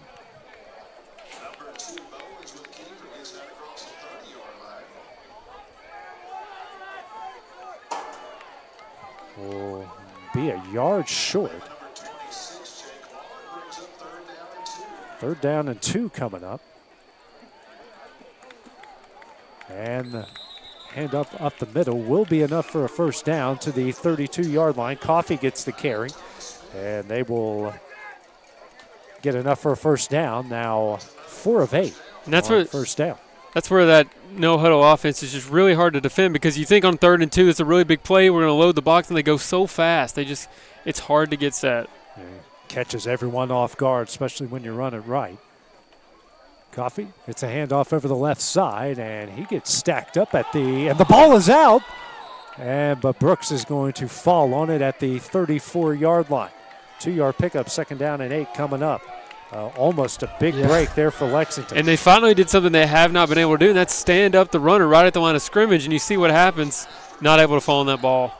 2nd down and 9 coming up. Tell you what, this Brooks offense is not friendly to a color commentator when you're they're ready to snap the ball. Or the play-by-play guy trying to keep stats and run a scoreboard. Bowens throws and threw it in between 3 purple jerseys, falls incomplete. 3rd down and 9 coming up.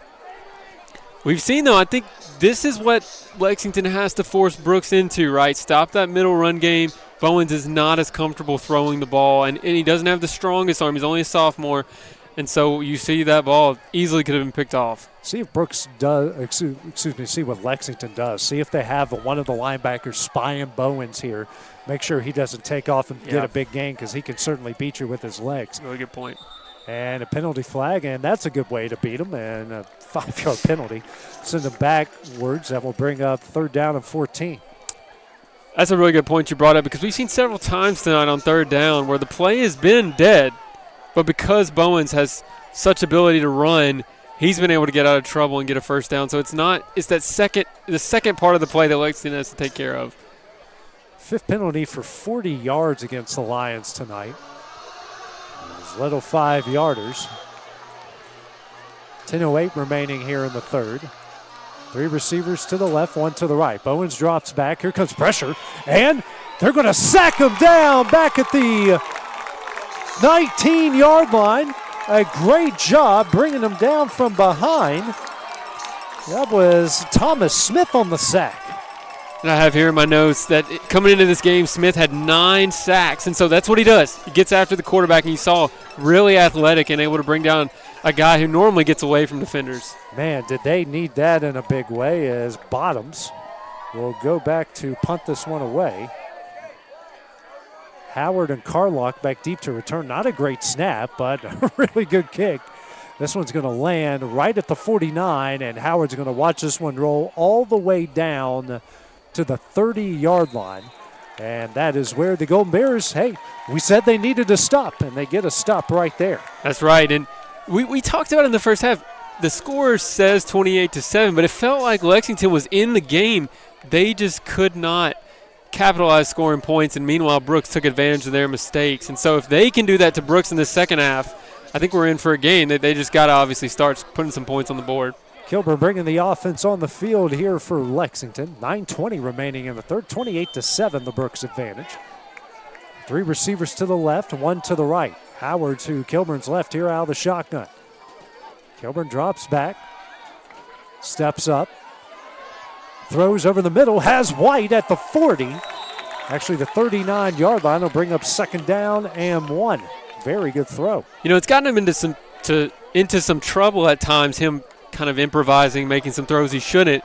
But he's really dangerous when he gets out of the pocket because he's looking to throw.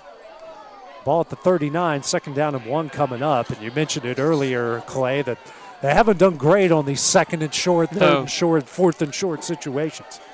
Been really impressive, Brooks, is really just their entire defense, but they're controlling the line of scrimmage.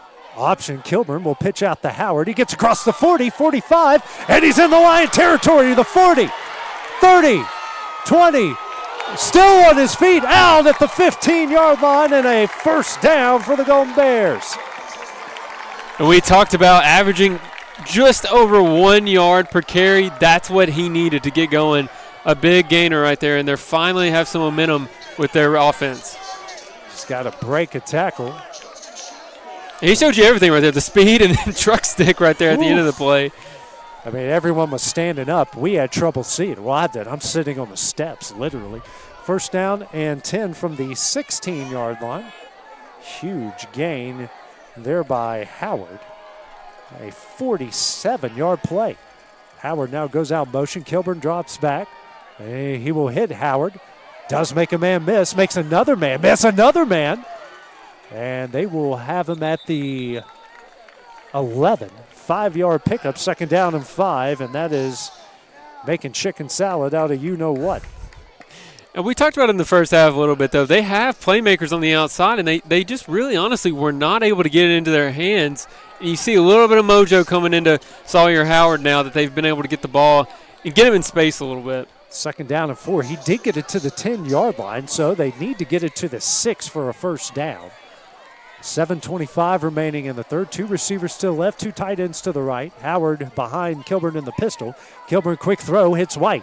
Makes a man miss, gets upfield, and he is into the end zone for a Lexington touchdown. And they make it 28-13 with 7:14 remaining here in the third quarter.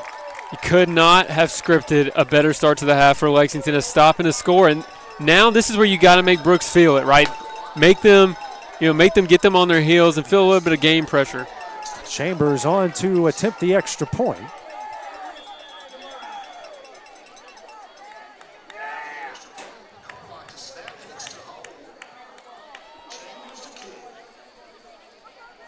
Snap is back, the kick is up, and the kick is good. 7:14 remaining here in the third quarter. Lexington has cut the lead in half, 28-14. We'll have the next line drive when we return on the X Sports Network. When we knew that we needed a commercial space, we knew we wanted to keep all of our business with Bank Independent. Everything else had been so wonderful that we felt like there was no need to shop around. I've been using Bank Independent as my primary bank for over 10 years now. Working with Chandler was amazing. She's an absolute professional. She was always there to answer my questions, which I had a lot of. Just felt like I got taken care of from start to finish. This is the X Sports Network.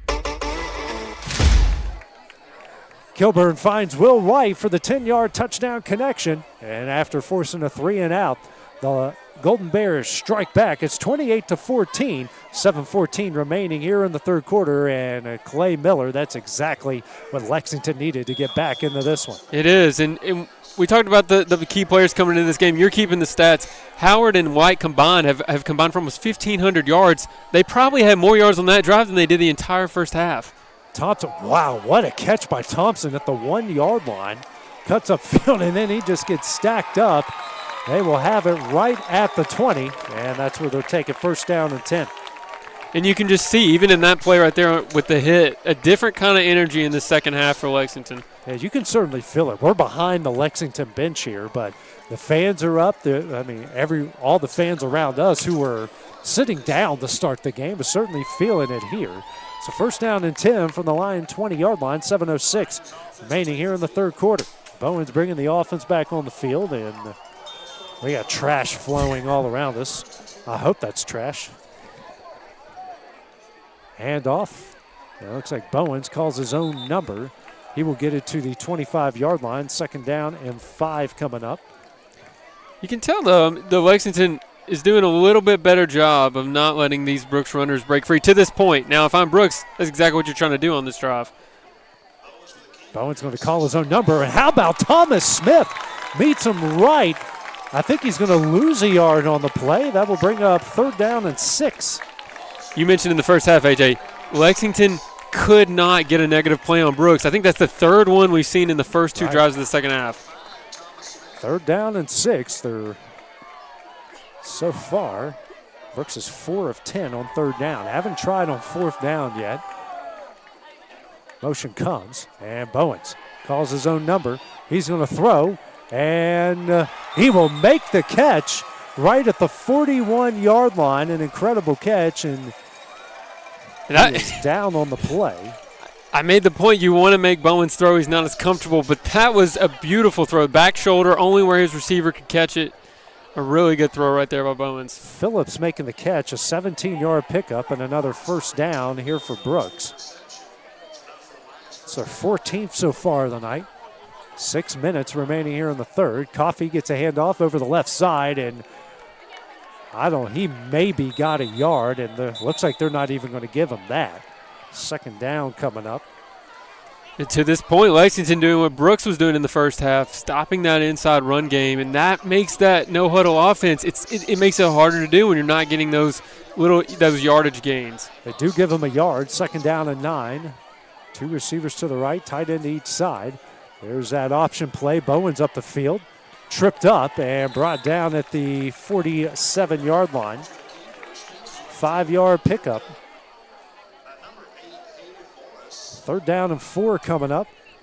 And I think this is if you ask Coach Mask what he wants to do in the second half, it's get the Lions in 3rd and medium, 3rd and long. They've been able to do that. Let's see if Bowens can make another play. 2 receivers to the right, tight end single receiver to the left. Hand off to Coffey, and nowhere. He maybe gets to the 48-yard line. That will bring up 4th down and 3. You got to give credit to Thomas Smith early in the second half. We've been talking about Charlie Buttram all night. Well, he's there, Charlie Buttram, and he wasn't a factor in the first half. That's, I think, 4 plays at the line of scrimmage that he's made already in the second half. Bottom's only punted twice in the first half, and back-to-back drives as he's going to punt it again. Howard and Carlock will go back to return. 4:30 remaining here in the 3rd. And if they try to fake, he fumbled it. They try to get him in the backfield, and he is going to find a way to the 45-yard line and a 1st down. That was almost disastrous. What a gutsy call, honestly. Like you said, it wasn't executed well, but a really good effort right there by the person who caught the snap. That was Aiden Springer and Clay. That looked like disaster. And they keep the ball and bring the offense back on the field. You think about the difference right there between getting a 1st down and not. All the momentum on Lexington's side if he doesn't get that. Instead, he kind of swings back to Brooks. Pistol formation, and we are going to get a timeout here called by Lexington, calling their first timeout here of the second half. We will take that break with them. That is here on the X Sports Network.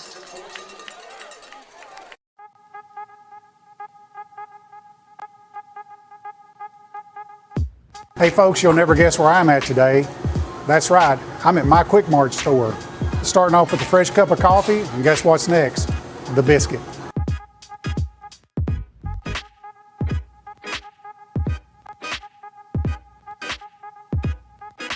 That was quick and easy, and I'm ready to start my day. Head on over to your favorite Quick Mart store and start your day out right. This is the X Sports Network. Back here in Lexington, the Golden Bears just called their first timeout here of the second half as they trail Brooks 28-14, 354 remaining here in the 3rd quarter. And Brooks, who tried everything they could to mess up on that fake punt, now have a 1st down. That's right. The ball, they have it on the 46. The ball's supposed to be at the 45. It's a pitch out to Coffey. He's across the 40, dragging defenders. Still on his feet across the 30, 25, 20. Breaking tackles everywhere. Still going down to the 17-yard line. And a 1st down for Brooks.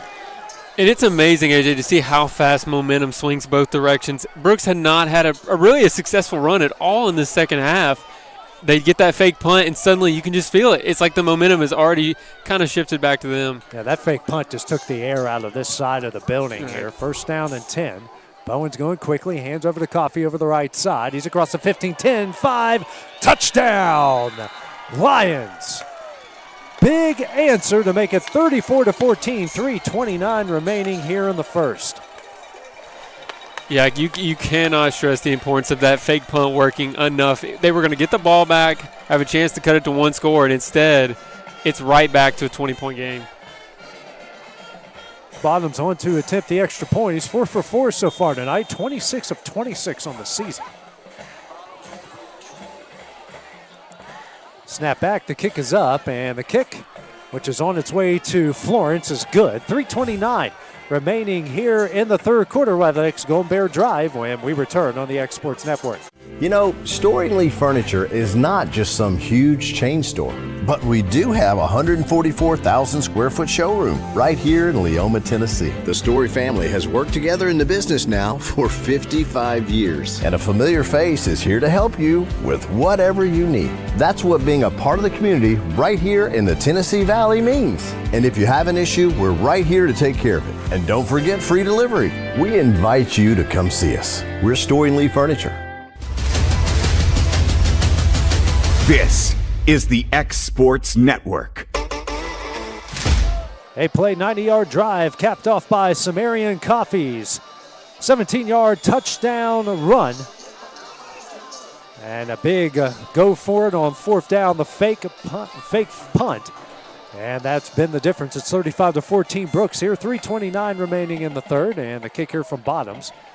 And that will fall out, a touchback, and they will take over first down and 10 from their own 20-yard line. And just trying to repeat, Clay Miller, what they did on the previous drive when they hit some big plays and went right down the field on this Brooks defense. Yeah, they finally got some momentum on offense, but I want to stress what they struggle with is going quickly, right? And so that score is important for several reasons. They're still down 21. We only have 3 minutes left in the third quarter. Their strength is not scoring fast. They want to be methodical. And so now you're going to have to put points up on the board quickly. First down and 10 from their own 20. 3:29 remaining here in the third. Two receivers to each side. Actually, empty backfield. Tight end to the left, two receivers to the right. Carlock goes in motion. It's a jet sweep. It's Howard, and he reverses field and nowhere. Loses 10 on the play. That'll bring up second down and 20. All those plays that are normally pretty gimmies for the offense, those swing passes to the outside, those jet sweeps, you can tell Brooks has made it a focus. We're not letting those get to the outside. And they're not letting Howard get anything there. No, we saw him bust open one on the last drive. That's pretty much been it. Under 3 left to play in the third. Second down and 20 coming up for the Golden Bears. Kilburn. And, we're going backward 5 yards on another false start. Second down and 25. We'll take it to the 5-yard line. Whew. So far for the Golden Bears, 6 penalties for 51 yards. Same formation, 2 receivers to each side. Brooks brings some pressure. Kilburn will roll out to his right.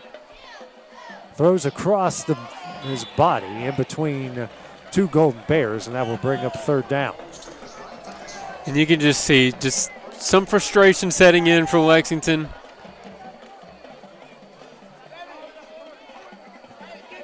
And the clock is rolling.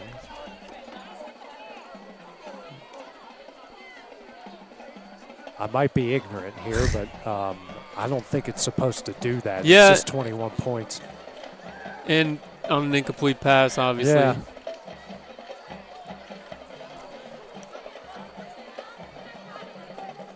Interesting here. This is third and long. You're down 21. Is it 4-down territory no matter what? No, you're way too deep here. Kilburn drops back, pump fakes, wheel route here, and a nice throw to White. He'll get it back to the original line of scrimmage, and we'll get it to the 21-yard line. I'll bring up fourth down and 9. A good job. What a throw there by Kilburn to find White. Picks up 16, but most cases that's a good game, but not on this one. It's fourth down and 9. That's definitely when Kilburn has been the most dangerous tonight. Outside of the pocket, he doesn't give up on a play, keeps his eye downfield, and a lot of times the receivers will uncover if you can do that. Chambers on the punted away.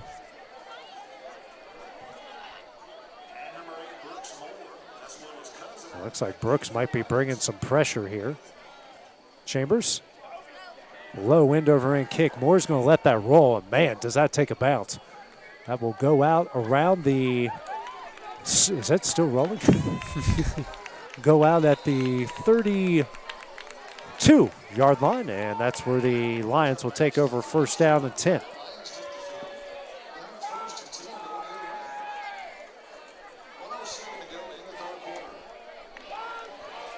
So 1:07 remaining here in the third. Lions take over first down and 10 from their own 32. Got a huge, they tried a fake punt at midfield. It was almost disaster, and they turned it into a first down and scored a couple plays later. Bowens drops back. Here comes pressure. Throws off of the hand of Smith, and incomplete. Second down and 10 coming up.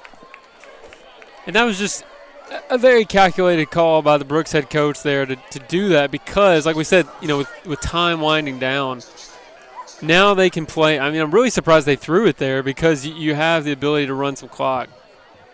Two receivers to each side. Bowens, option. And he cuts upfield, got a lot of running room. He's across the 40 and down to the 45-yard line, and that will be a first down for Brooks. We've just seen that's been the difference in these two offenses is Brooks's playmakers, when they get in space, so much faster it seems like than the defenders. Bowens drops back, throws over to the left, and he has Hammer. Hammer makes a play into Golden Bear territory, down to the 37-yard line, and another first down.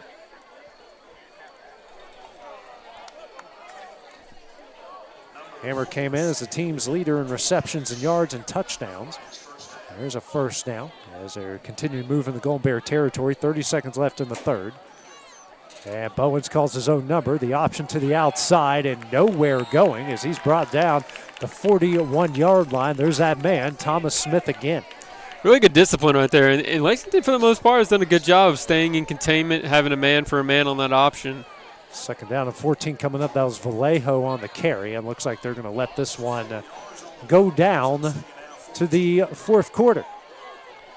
So the Lions will continue their drive as we start the fourth quarter. That will be here in a couple minutes on the X Sports Network.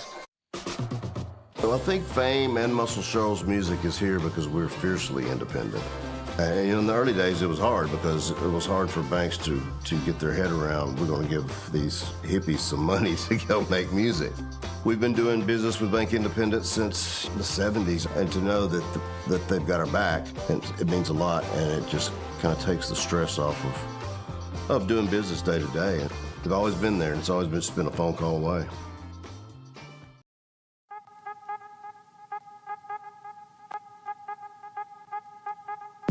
Hey folks, you'll never guess where I'm at today. That's right, I'm at my Quick Mart store.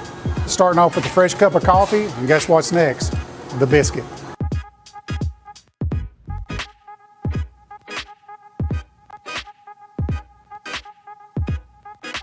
That was quick and easy, and I'm ready to start my day. Head on over to your favorite Quick Mart store and start your day out right. This is the X Sports Network. Starting the fourth quarter with Brooks leading Lexington 35-14. They have it second down and 14 for the Golden Bear 41-yard line. Bowens drops back, throws, and almost a great catch, but will fall incomplete. Third down and 14 coming up. Interesting play call right there. This is, you would think, where Brooks wants the game, right? Up 21. Ability to run some clock. And you almost wonder, I'm speculating, if they're trying to get Bowens a little bit of passing work here and just get him a little sharper. You took the thoughts right out of my mind there, Clay. Thought maybe, get some running plays, right. Get the clock, kind of take Lexington out of it. Defense has done a great job against the Golden Bears tonight. Vallejo goes in motion. Play action here from Bowens. He's going to throw it deep over the middle. Has a man wide open, makes the catch. And just like that, it is a Brooks touchdown. Hunter Gregg on the touchdown connection for 41 yards, and it is 41-14 with 11:47 remaining here in the game. I feel like that play gives a little more credence to my theory there. It seems like, no reason to be throwing the ball, but just trying to get Bowens maybe ready for some games as they try to advance to the playoffs where he's going to need to throw, and that one was a beautiful throw. Bottoms on for the extra point. The kick is up, and the kick is good. So with 11:47 remaining here in the game, Brooks leads at 42-14. We'll have the next Golden Bear drive. We return on the X Sports Network. So it's been a pretty amazing journey with the Orion Amphitheater. The design was ambitious. It's pretty incredible, the caliber of artists that we've had through these doors. Bank Independent has been such a great partner because not only are they taking the stress of the finances off of our plate, but they're investing in us as we're investing in them. And I think that is a strong partnership. Obviously, they've done a fantastic job, and the spirit of what Bank Independent does is right there in the name. This is the X Sports Network. You're good. Back here at Lexington, where Brooks leads Lexington 42-14 as Bowens hooked up with Hunter Gregg for the 41-yard touchdown score. And Bottoms will boot this one away. Will be fielded right at, they said he actually touched it in the end zone. So the Golden Bears will take over first down and 10. From their own 20-yard line. In high school, I guess that's another reason why it's such an advantage to have a kicker, as long as you can just touch the end zone. Lexington's got 264 yards total offense, but Brooks right now, Clay Miller, has 417 yards total offense, 40 carries for 287 yards so far tonight. And you have to think it's really just been the difference is the big plays, right? Brooks has been able to create them. Lexington not as much. It feels like everything's been really hard to come by for Lexington. Two receivers each side here for Kilburn. And he's going to call his own number. And doesn't look like much was going there for Kilburn. He maybe got a yard. Actually, I think he just barely made it back to the line of scrimmage. Second down and 10 coming up. Save for that one drive to start the half. Once again, just been really impressed with the Lions' front seven. They've really controlled the line of scrimmage and not let Lexington get kind of in the flow of their offense. Second down and 10 coming up for Lexington. 11:15 remaining here in the game. Same formation, two receivers each side. Looks like that's Shook. Kilburn's right out of the shotgun. Drops back. Kilburn.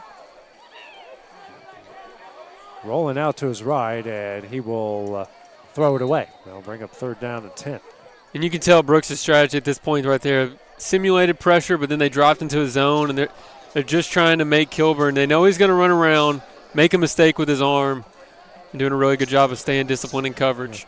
Some of the things they're doing, it's so impressive, Clay. You can tell that their head coach, Tim Bowens, has coached at the collegiate level before. Like some of the things they do defensively, right. Some of the way how organized they are offensively. It's pretty impressive to watch this team here in person. I've been impressed. Yeah, the discipline is really, they had a couple of penalties, but for the most part, been very disciplined team tonight. Lexington will call their second timeout here of the half. They've got one remaining with 10:54 remaining. We'll just keep it here for the time being. And Clay, there's a big football game. I don't know if you know about it. It's going on Saturday. Thoughts on Tennessee and Alabama? What are your thoughts on that game coming up here on Saturday? Well, I don't know. We haven't talked about this, but I'm an Alabama grad, so I really obviously want Alabama to win. From what I've seen, both teams, have really high-powered offenses. I would not be surprised if it's a high-scoring game. We get into a little bit of a shootout. So that's kind of what I'm expecting. That's kind of what I'm expecting, too. I'm from West Virginia, grew up a fan of the Mountaineers and Marshall. But my wife, family's Tennessee season ticket holders, so I'm not allowed to say anything mean. Not that I would, but I think it's going to be a very entertaining game. Yeah. I really don't have a prediction. Right. I just think it's going to be entertaining. Kilburn drops back. And in and out of the hands of Carlock.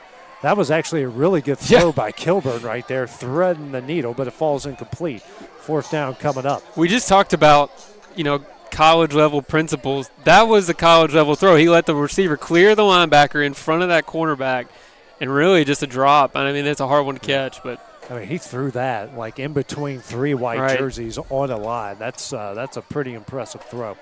Chambers back to punt it away. Brooks Moore with his heels on his own 48-yard line.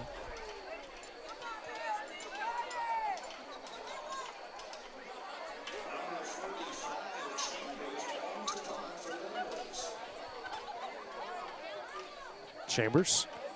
High end over end kick. This is not a good one. It lands, it goes backwards, and they will fall on it at the Golden Bear 32-yard line, and the Lions have great field position here. First down and 10.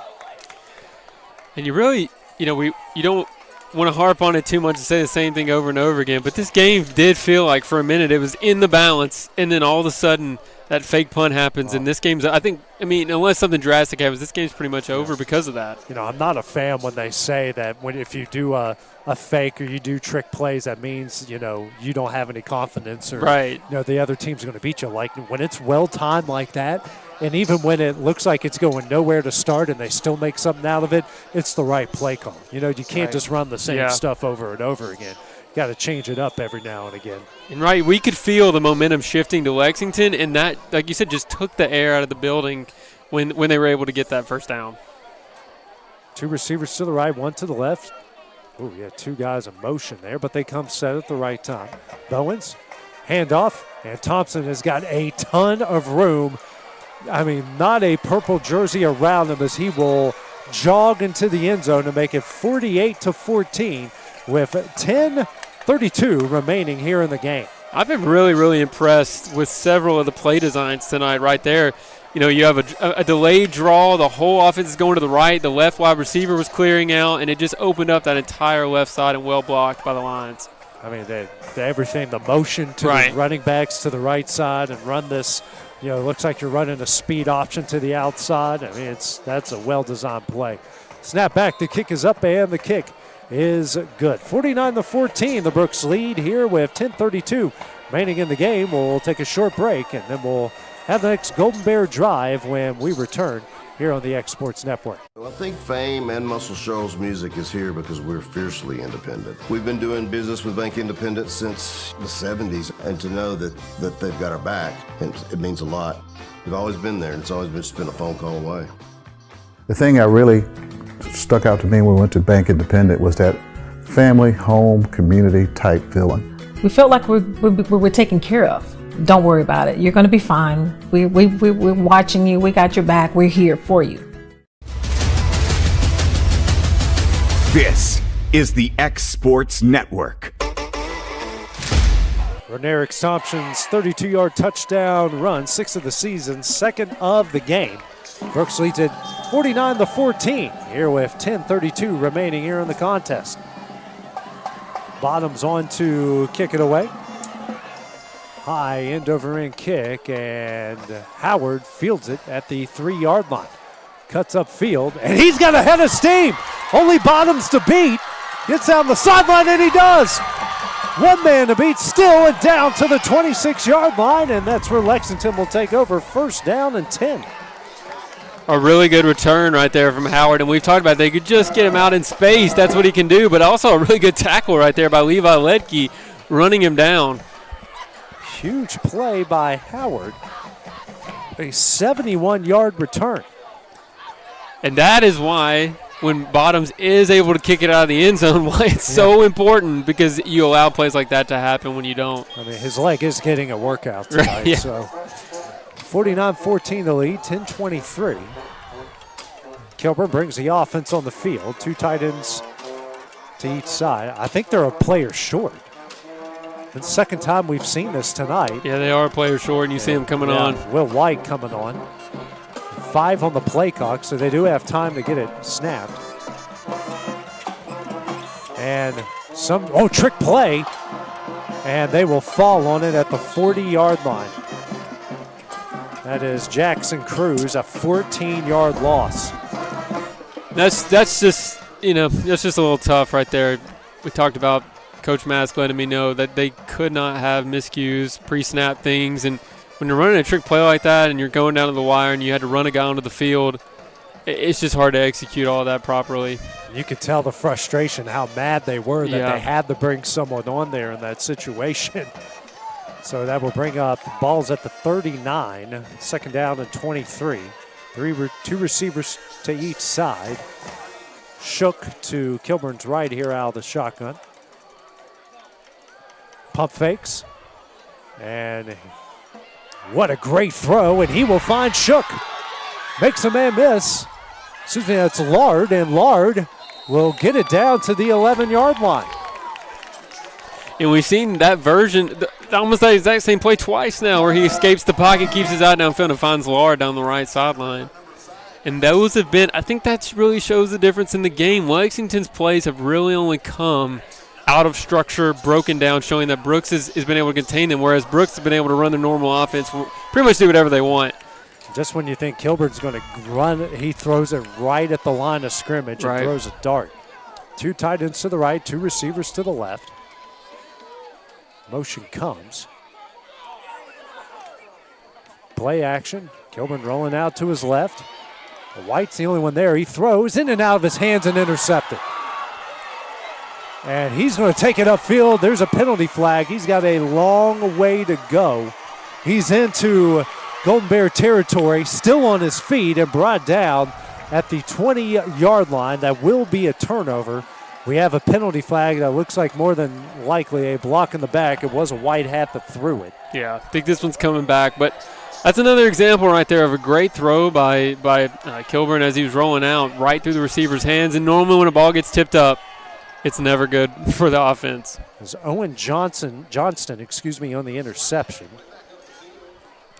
Obviously, up 35, you really don't have anything to complain about if you're Brooks. But if I were to tell them one thing, it's he's not running when he gets out of the pocket. He's going to keep that play alive and throw downfield.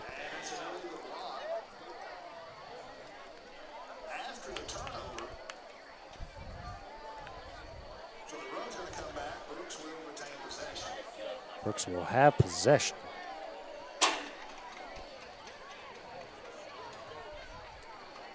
Obviously, I think we can pretty safely say this game's over now, but it'll be interesting to see. Brooks has scored on their last two plays on offense, so they will keep throwing haymakers or kind of run this clock out. Said it happened at the 15-yard line, so that will take it to the 8.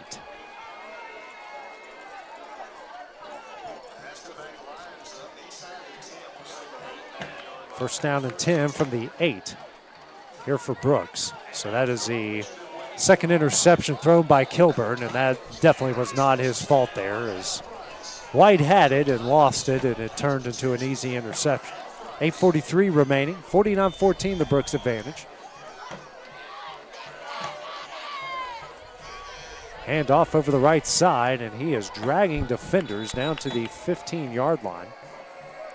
On the carry was Malachi Watson, 7-yard pickup, second down and 3 coming up. I believe that's his first carry tonight, so maybe starting to see some of the second stringers get some playing time here.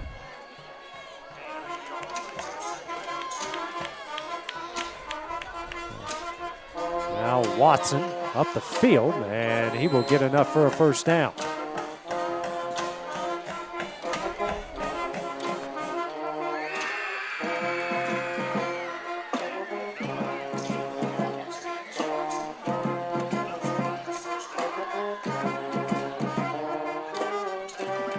Getting on the field quickly.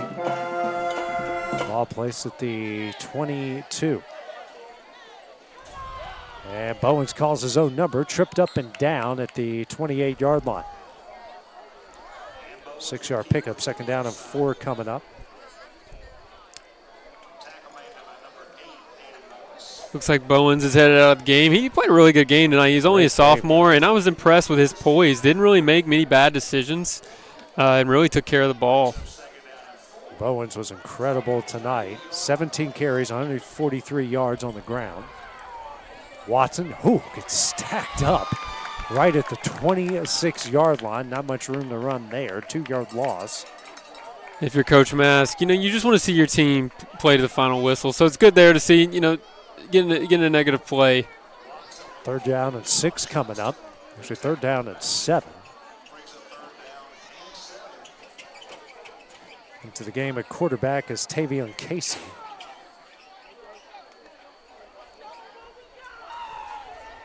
6:45 on a rolling fourth quarter clock. Hand off to Watson, and he will stumble to the 29. Brings up fourth down. Fourth down and 3 coming up. Bring the punt unit on the field.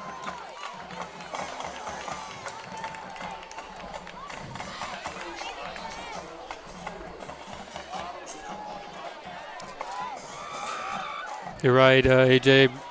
Charlie Bottoms has been a very busy man tonight. I'm sure that leg's going to be a little tired after tonight. Yeah, he's done just about everything right. Snap is back. And that's another really good punt. Howard's going to field this at the 37-yard line, and that's where they'll take over first down and 10. Obviously, you don't want to exaggerate, but he has definitely made some kicks tonight that you would expect to see, it feels like, on a college football field. Absolutely. First down and 10. They're at the 37, 6:01 as we've reached the midway point of the fourth quarter.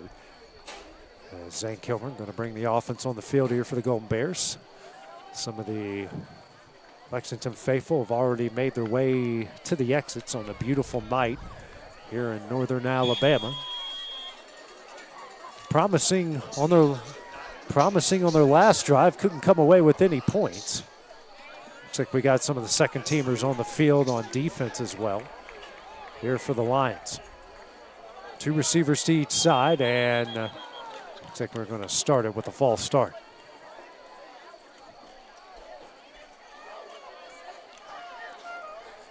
Just too many mistakes tonight for Lexington to really hang around in this game. Not capitalizing on Brooks's enough. Lexington now 7 penalties for 56 yards. Brooks is 7 for 57. No, 7 for, hang on. 7 for 54, my bad. I mean, I want to give you a shout out that you're doing the stats and calling the game. So if you mess up a little bit, we'll give you a pass. And producing. Yeah, I do have producing. a camera operator. Yeah. Shout out to Brian Gobble helping us out tonight. All time in the world for Kilburn. And wow, what a catch. He makes it the 48-yard line. That's Lard. That's enough for a first down. Wow. Oh, man. I don't know if you could tell on camera just how violent that hit was, but that was an amazing job right there to hold on to that football. That'll be enough for a first down. First down and 10. 5:40 remaining. Clock continues to roll. Kilburn drops back. Pump fakes, is looking for somebody. We have a penalty flag that's in the area of holding. And just throwing some backyard football has Howard wide open across the 30 and out at the 24-yard line, but this looks like this is coming back for holding. He threw it very early. And it will be holding. I think something to look at going forward for Lexington. We've kind of lauded Kilburn's ability to keep plays alive, keep his eyes downfield. But ideally, that's not what you want to happen. You want to be able to play on schedule, play on time, and the plays you're calling are not these out of structure, throwing it at the last second. And so that's something that they're going to, I think, want to clean up going forward. Bob will be placed at the 38-yard line. 5:26 remaining here in the contest.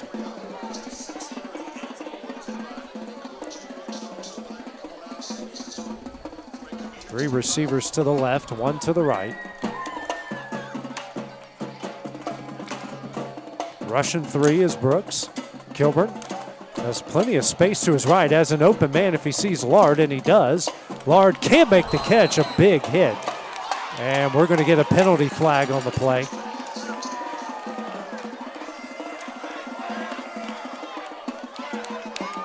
It looks like they may, I don't know if that's going to be unnecessary roughness or. I think you're right.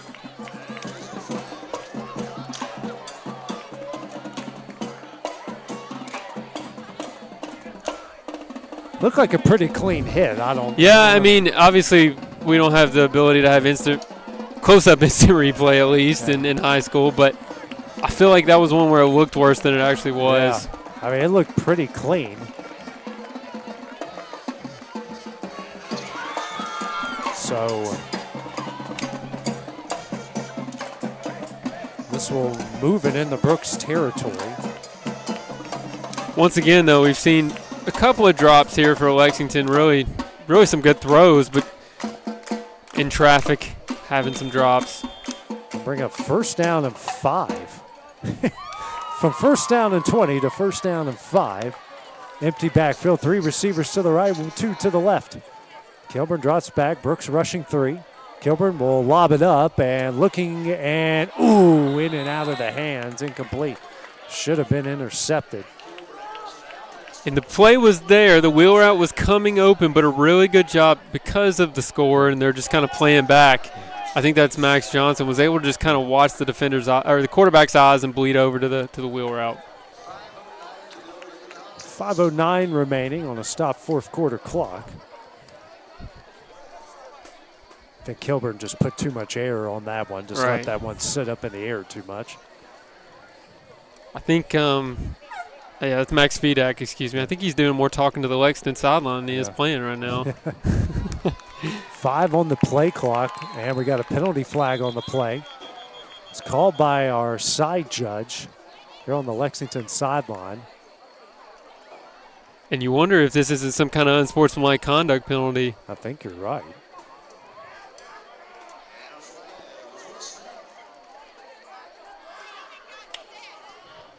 Yep. You're right. You're dead on it. That is. I was watching this ever since that hit. Number 5 for Brooks Fedak has been jawing with the Lexington coaches. That's not what you really want to have happen at the end of a game. And if you're head coach Tim Bowens, you are probably very angry with that young man right now.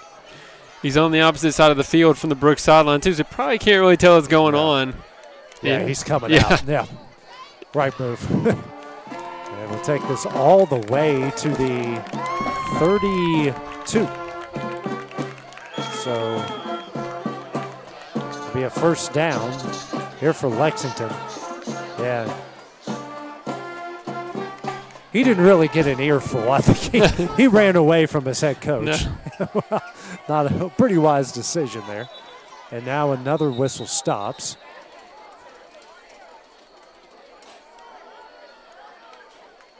And it looks like we're going to get a timeout here called by Brooks.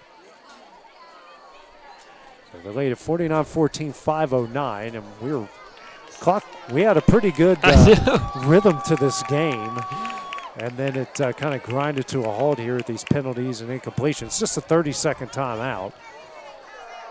You know, you would think with the score being a 35-point differential, we'd have a little bit more of a running clock. I think this has been the slowest quarter. Yeah, I think you're right. It's supposed to be a running clock. Well, they tried to there in the 3rd at one point. Yeah. 3 receivers to the right, 2 to the left. And Kilburn drops back. It's a quick throw. It's White.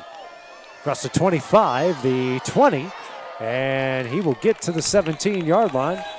But we have a penalty marker on the play.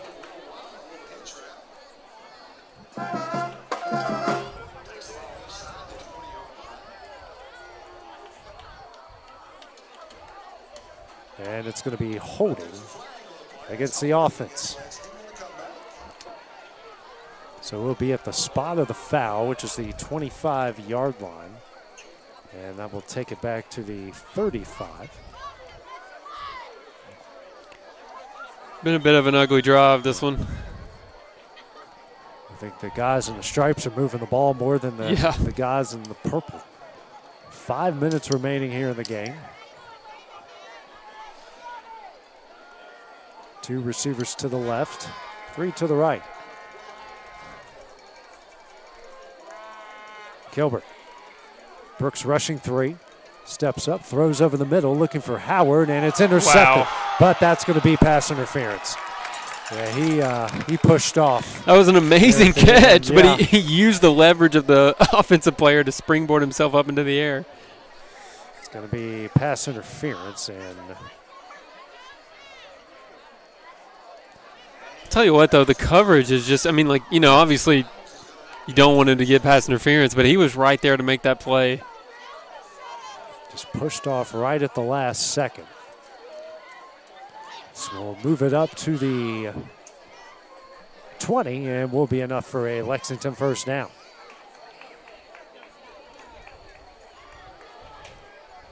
So 3 first downs on this drive off penalties for Lexington.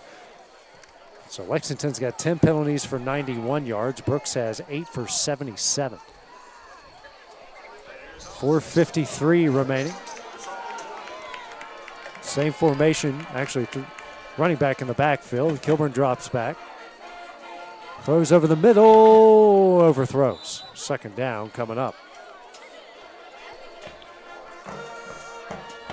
4:48. Another pretty good throw in between a lot of white jerseys and just not able to kind of put it in an area where his receiver could get his hands on it. So far tonight, Kilburn is 13 of 28, 258 yards, a touchdown, and 2 interceptions. 2 receivers to each side. Coming into this game, you know, he was probably about a little over 60% completion rate, so Brooks has obviously limited that tonight. Kilburn throws his sideline as White, and he's got enough for the first down. Brings up first down and goal from the 9.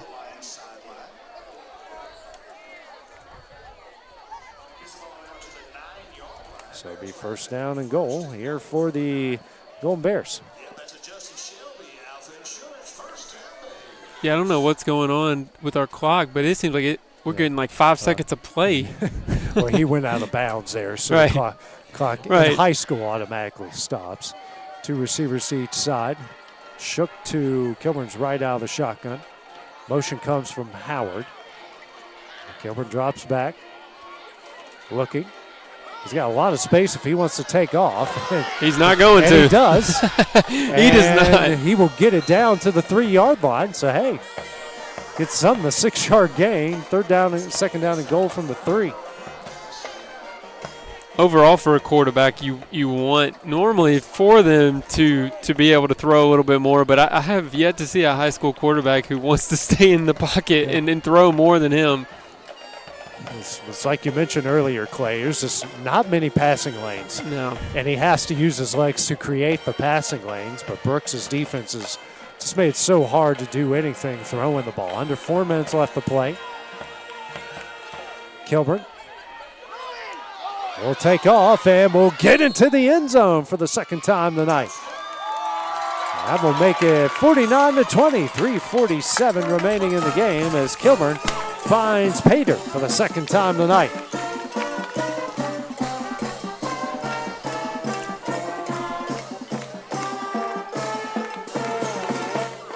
Chambers on to attempt the extra point.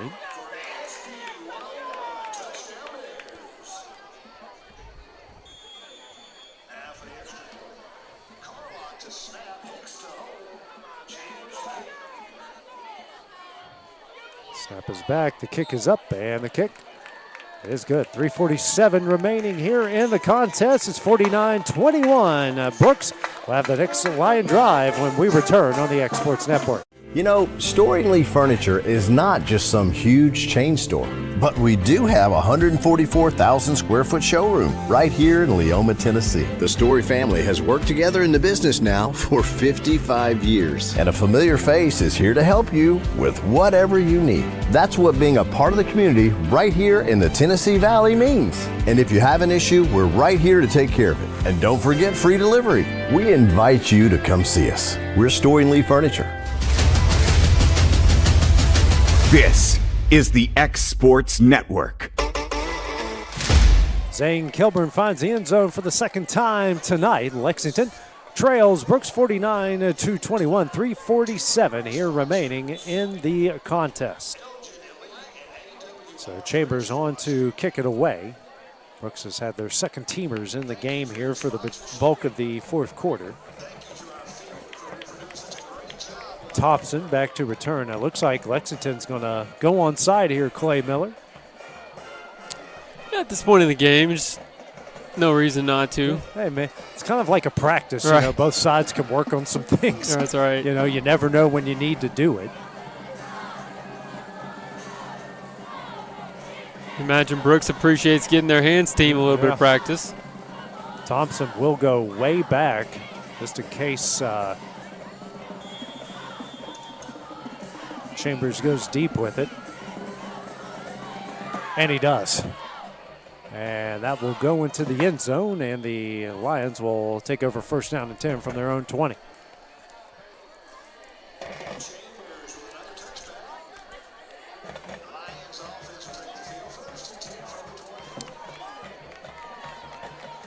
So it looks like we're going to get some younger players out on the field for Lexington as well. So it looks like they've pulled the bulk of their starters out of the game.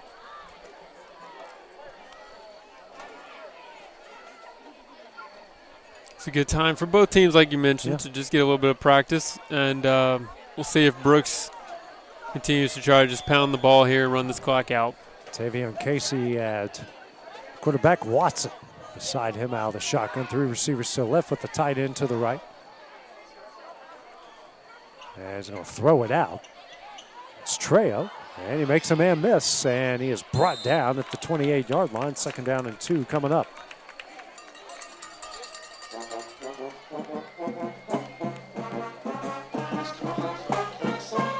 Vallejo, excuse me, not Trejo. I was thinking about one of the soccer players I called at a game last night.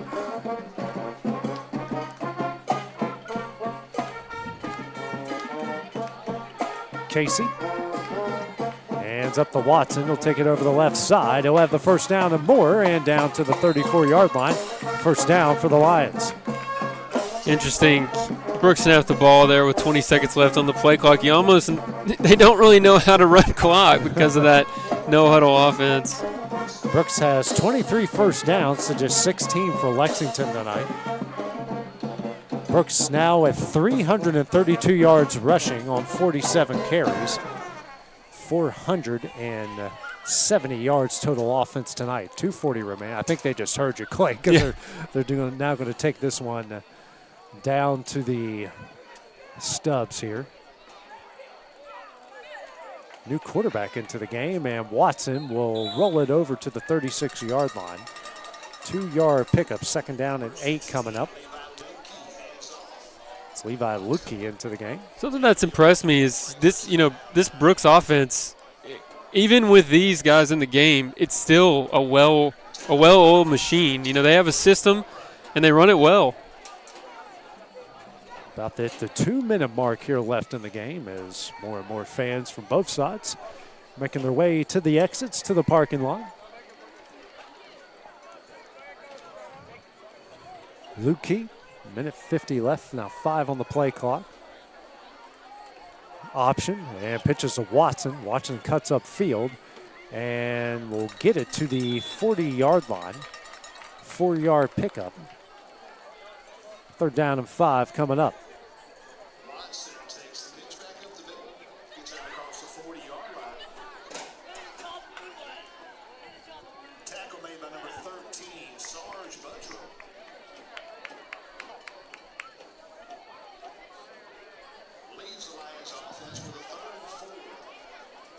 So if they snap it at 1, it will be at 1 minute left in the game. Brooks is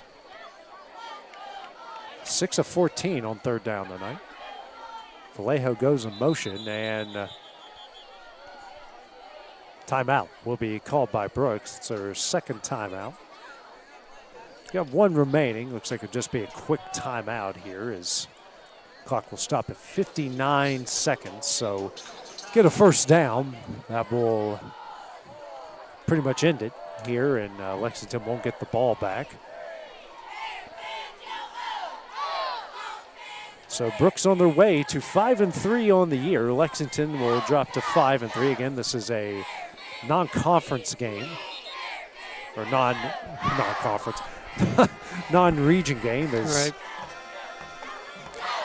Still a lot of pride in this game, being from this area. I know that this is a game both teams really wanted to win, and especially, as you said, Lexington not having won in almost 30 years. A little bit of a missed opportunity tonight. Yeah, for Brooks, they got West Limestone and East Lawrence remaining on their schedule. And it's Casey. He will get stacked up at the 36-yard line.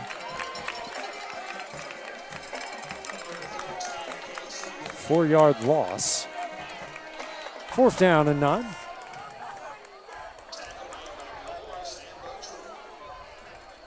And there is about a 7-second difference between the game clock and the play clock.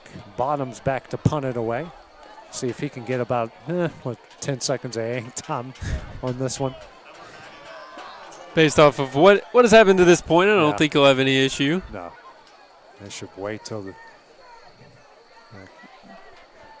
play clock strikes 1, and that's what they're going to do. That's another. Wow. That is a bomb. That might have been the best one of the night. That's going to roll, and that is going to roll out the clock. I think that went to the 1 yard line, so what a play to end the game.